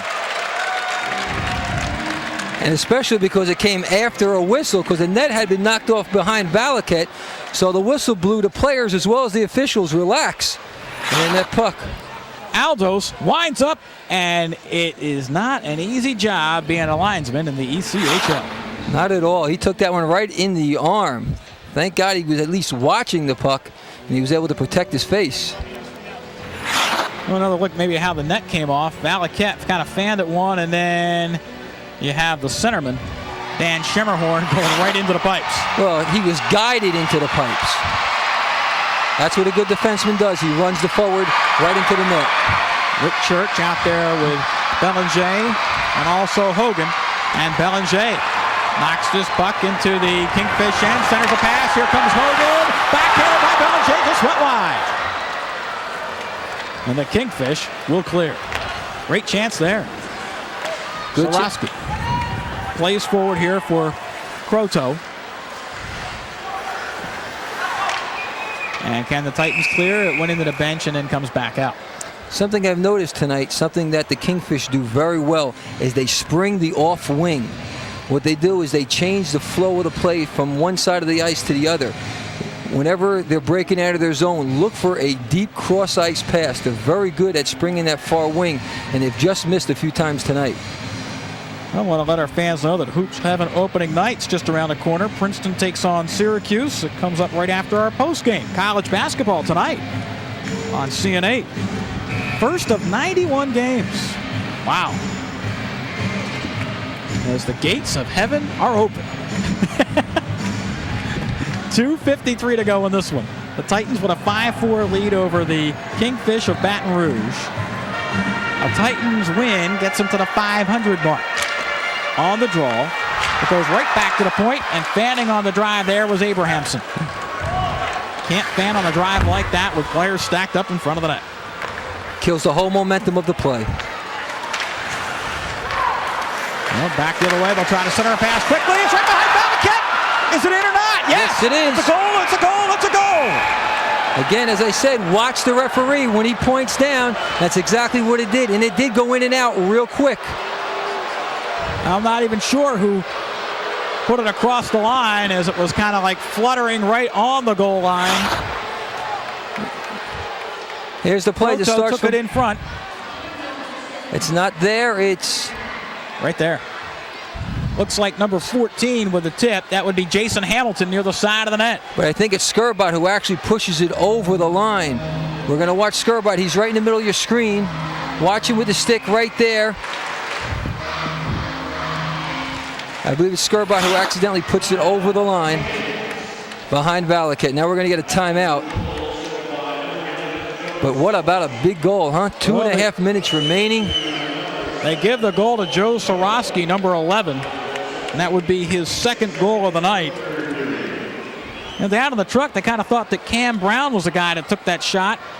But they give the goal to Soroski nonetheless. But as we learned, Mick, write things in pencil because they do change. Yeah, this is true. Here we take a look at Coach Cassidy talking to his players. He has to pick them up. He has to instill the fire that they had early in the game. Same thing being done on the other side. Joe Soroski picks up his second goal of the night, his 6th of the season. And the time of the goal is 17:26. And it ties things up at 5. Well, this third period really has been all Kingfish. We thought that maybe they'd have tired legs coming out here toward the end of this game, but it's really been quite the opposite. Well, the 15-minute rest between periods 2 and 3 obviously did them more good than it did the Titans. Well, you hear the crowd noise coming up because the Titan fans don't want to see this one slip away. They're back in the home faithful. Valaket couldn't catch up with it. 5-5 game with 2 minutes and 25 seconds to go. Fedotinko couldn't control. Now the Titans want to clear. Fedotinko on the backhand will skate it out. Gets it ahead for Mader. Mater rolls it ahead. Lankshear trying to ride him off. Benetico in front. Couldn't get the stick down. Here comes a 2-on-2 if the Kingfish can hurry. Across the line, Curtin. Ridden off the play nicely as it goes into the corner. File took him off. File trying to freeze the puck. Kingfish want to keep it alive. Benetico winds around the boards. Abrahamson's going to get there first. Now here comes Williams. And Vince Williams goes rink wide and clears. Down to 140 of a 5-5 game. The shootout is looming. File couldn't catch up with it. Williams gives chase. Winds it around and wants to clear it. Comes out of the zone. Going back and giving chase is Paul Croteau. Murphy gives chase for Trenton. White will pick it up. Had Bertoli, but threw it too far ahead. We're down to 1:12 on the clock. Brule wants to clear for Mando, who gets it to center. Abrahamson rolls it back to the blue line. Trenton can't clear. There's 1 minute left here in regulation, and the puck went in and out of the zone. Offside is called against the Kingfish. Both teams a little tentative right now. We're inside a minute to go. For all intents and purposes, the next goal right now will win this game. And both teams are going to put their best players on the ice. Take a look at Cassidy right there, chewing his gum. And you just saw Bob McGill signal. I think he wants his timeout right now. Yep, they're going to take it. The Kingfish are going to take their 1 minute timeout right now. And as he works that gum over, he's going to work over his team and try to instill on them the play that they must put together to try to win this game here in regulation.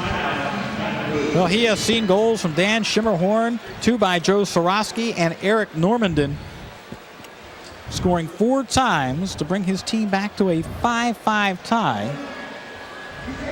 And here we have just 57 seconds left. Our next telecast comes up live at 7 o'clock Friday, December the 10th, as Wheeling will be the next opponent here on CN8 for the Trenton Titans. Of course, you can always check out our schedules at www.cn8.com. And let's take a look at the remaining schedule as well. 2 games in December here on CN8 with Roanoke coming in. We've seen them once this year, and we'll see them again in January after Huntington comes to town. And then Greensboro, Hampton Roads, which is always one of the top teams in the ECHL, and the Peoria Rivermen, who won in this building the last time they came in. No PD Pride? No PD Pride. I was waiting for Ken Adelberger to come up and talk to us about PD Pride. Well, the clip says, who says it's over? Nobody does. It's 5-5. 57 seconds left to go. Fans are cheering, and why not? Schimmerhorn on the draw with Hall, and Hall wins it. Cam White in his own zone plays up for Murphy. Murphy rolls it to the blue line. Paul Croteau is there to pick it up. Lost it to Hall. Here comes the final surge for the Titans. The puck bounces around, and finally it comes to center ice, and across the line, here comes Curtin. Curtin on the backhand. Knocked off his base by Brule. The puck comes to center ice with 25 seconds left. But there it was again, make that cross-ice pass, trying to spring the far wing. Murphy on the backhand, wants to clear the zone and does. Aldos just winds it around behind the net. Curtin trying to get there to pick it up. Checked off the play.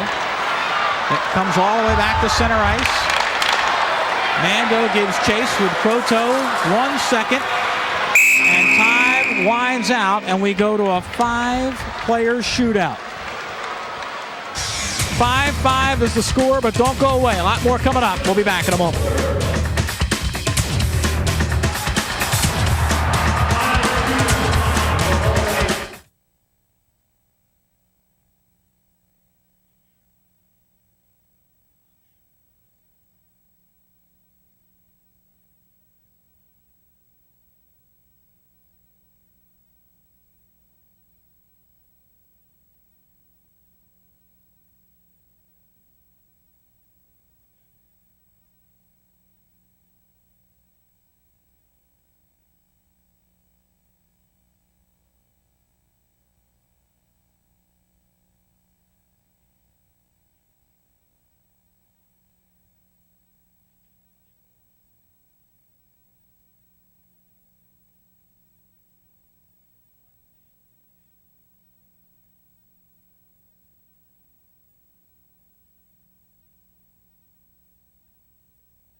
Welcome back, everyone, to Sovereign Bank Arena. We are through 60 minutes of play. We have a 5-5 tie, and now it gets very, very interesting.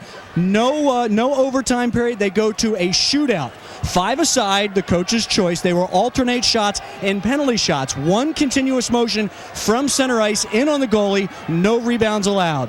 You win the game. You win the shootout. 3-2. 3-1, whatever the situation is, you get 2 points. The losing team, however, does not go away empty-handed. You can get a point for a shootout loss. Mick, it gets exciting now. Back up to you guys. Sure does. You saw Valaket in goal, but how about Mike Lenarduzzi, Pete? Comes into the third period, is in a shootout.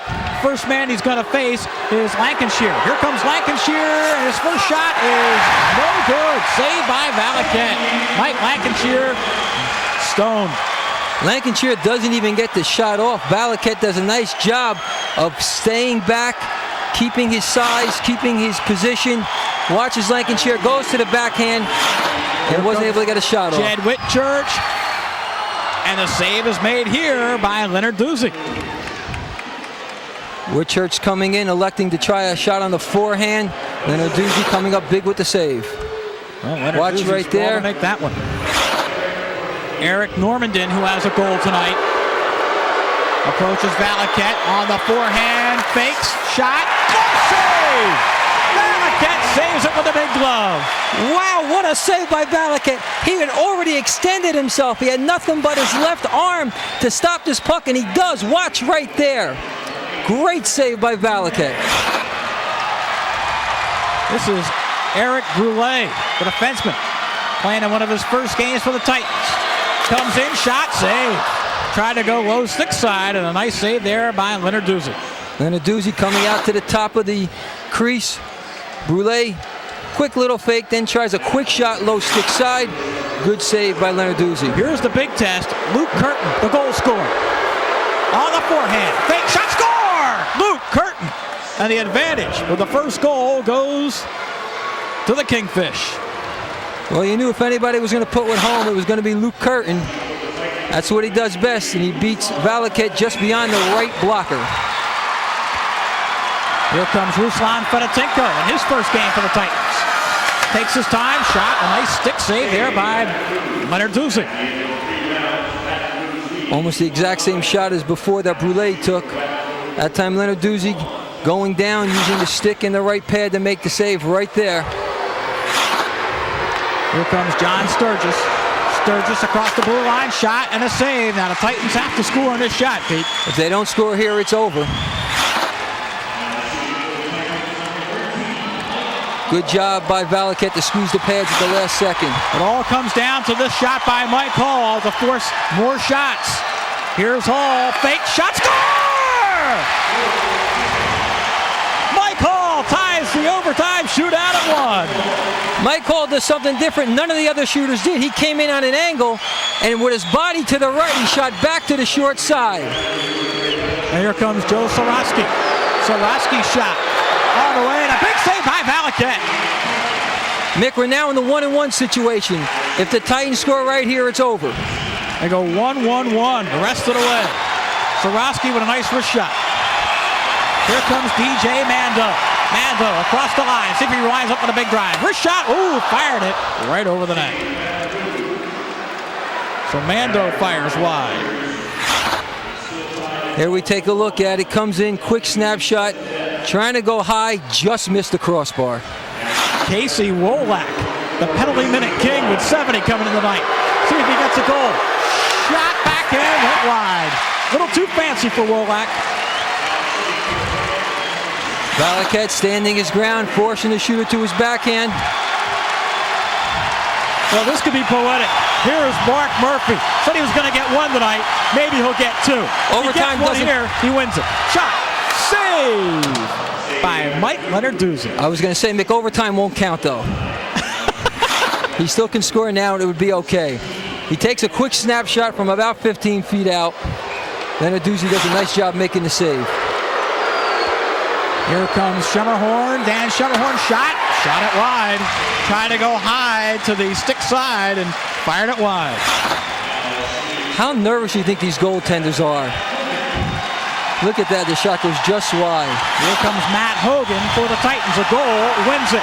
Hogan in, shot, went wide to the far side. Well, everybody getting the chance. Here comes Hogan again, trying to hit the upper corner from about 15 feet out, missed the net. Here is Cam Brown. He's a goal scorer. Full head of steam, shot. Ooh, he was looking behind him was Valaket, but it didn't go in. Valaket got a little bit lucky there. That time he almost was beat in the 5-hole between the legs. He catches a little bit of the left pad and just skitters wide. Here comes Scott Bertoli, the Princeton product.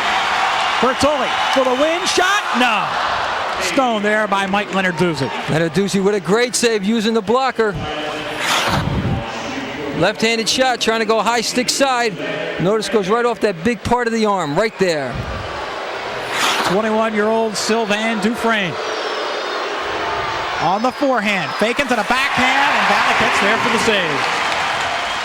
You know, Mick, it might have been shorter to play overtime. We must be on shooter 11 or 12 for each side. Take a look here. Tries to go to the backhand, doesn't even get it on net. Here's Sergei Skrobot. He's got a big drive. See if he winds up. No, stick handles in, goes to the backhand, and couldn't fake out Mike Lenarduzzi.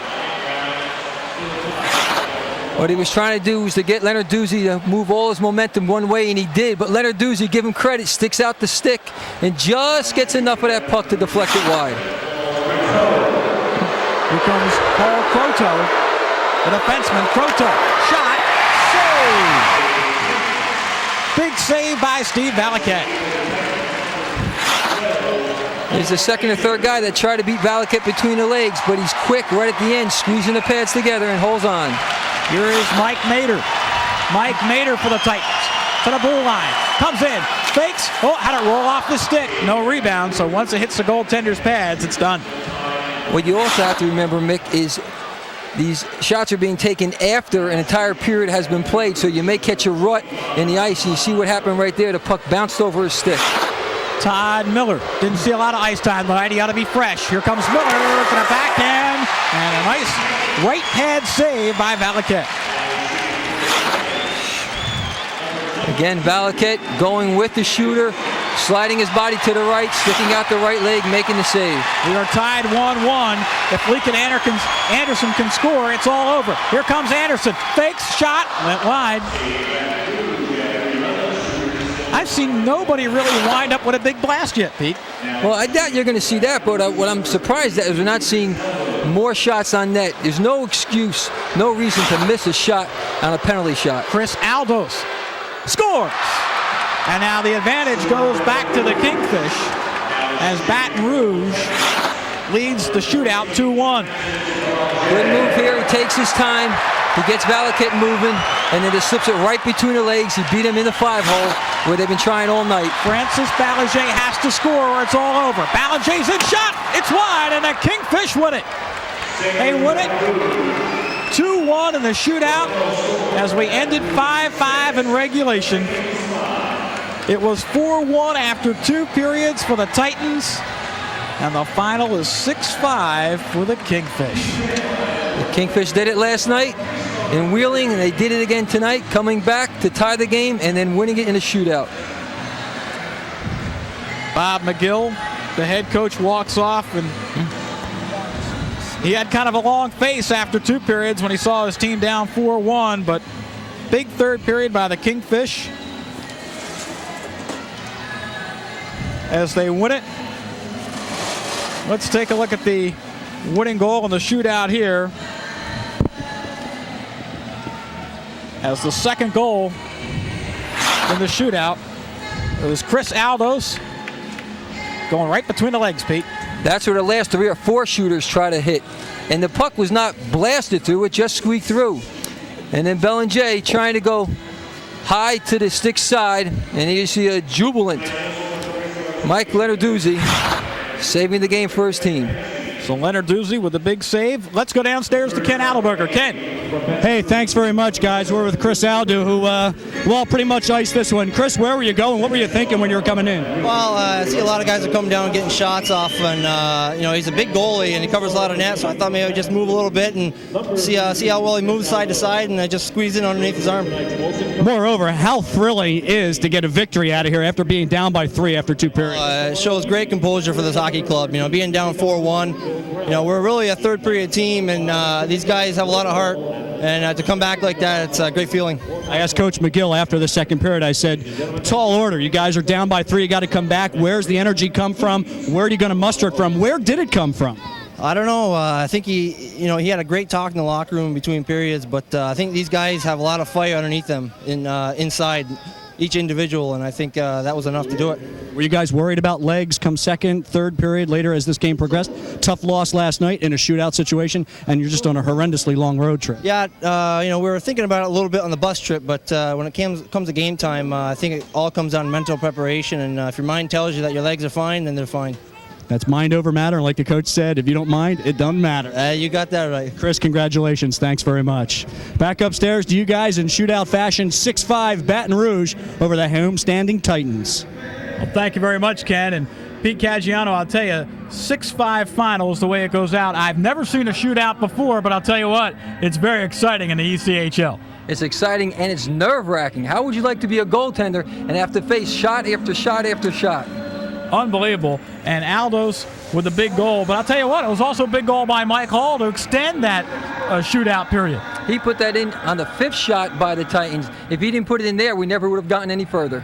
Well, I'll tell you what, 4-1 after 2 periods, and then when you thought about it, we said it was the best period this year by the Titans, and the wheels kind of came off in period number 3 as they give up 4 goals. Well, credit to Kingfish. The Kingfish did a great job in that 3rd period. They got their legs back. The legs they lost in the 2nd period, they found them in the 3rd, and they skated, and they skated, and they skated, and that's why they made the comeback. Well, maybe, just maybe, we were saying that without McLean tonight, it looked like the Titans had really found their goal scorers.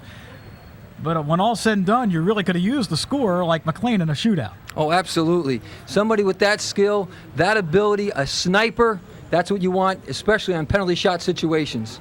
Well, when all's said and done, 6-5 the final tonight, but still a lot of home dates continuing for the Titans as they have another game here tomorrow night. And, of course, our next game is on CN8 on December the 10th when Wheeling comes to call. So still a lot of hockey to be played here as the homestand continues in Trenton. And the Titans really need to pick up on games like this, to make their mark in the standings. Well, not only in November, also December, they play 8 out of 10 games at home. That's where you have to make your mark. That's where you have to draw your fans. That's where you have to put points in the standings, because when you play home in front of your fans, you have the last change on the ice. Those are the things you must make work if you're going to be successful. Well, like we said, our next telecast coming up on CN8 will be the Wheeling Nailers live here December the 10th on Friday. That game time 7:30. And, of course, you can check out our website for all the games, www.cn8.com. Well, now for Ken Adelberger downstairs and for Pete Caggiano, I'm Mick Mottinghoff. And once again, your final 6-5 in overtime tonight as the Titans go under 500 as they had a mark of 4-5 coming in, and now they go 2 games under 500, but still a lot of home games coming as they have Greenville, the Growl, here tomorrow night. Of course, you might be able to get out and see that one. Once again, for Kenny and Pete, I'm Mick Mottinghoff, and thanks for joining us this time around on CN8. Again, your final 6-5 as the Kingfish are king tonight here in Trenton. So long, everybody.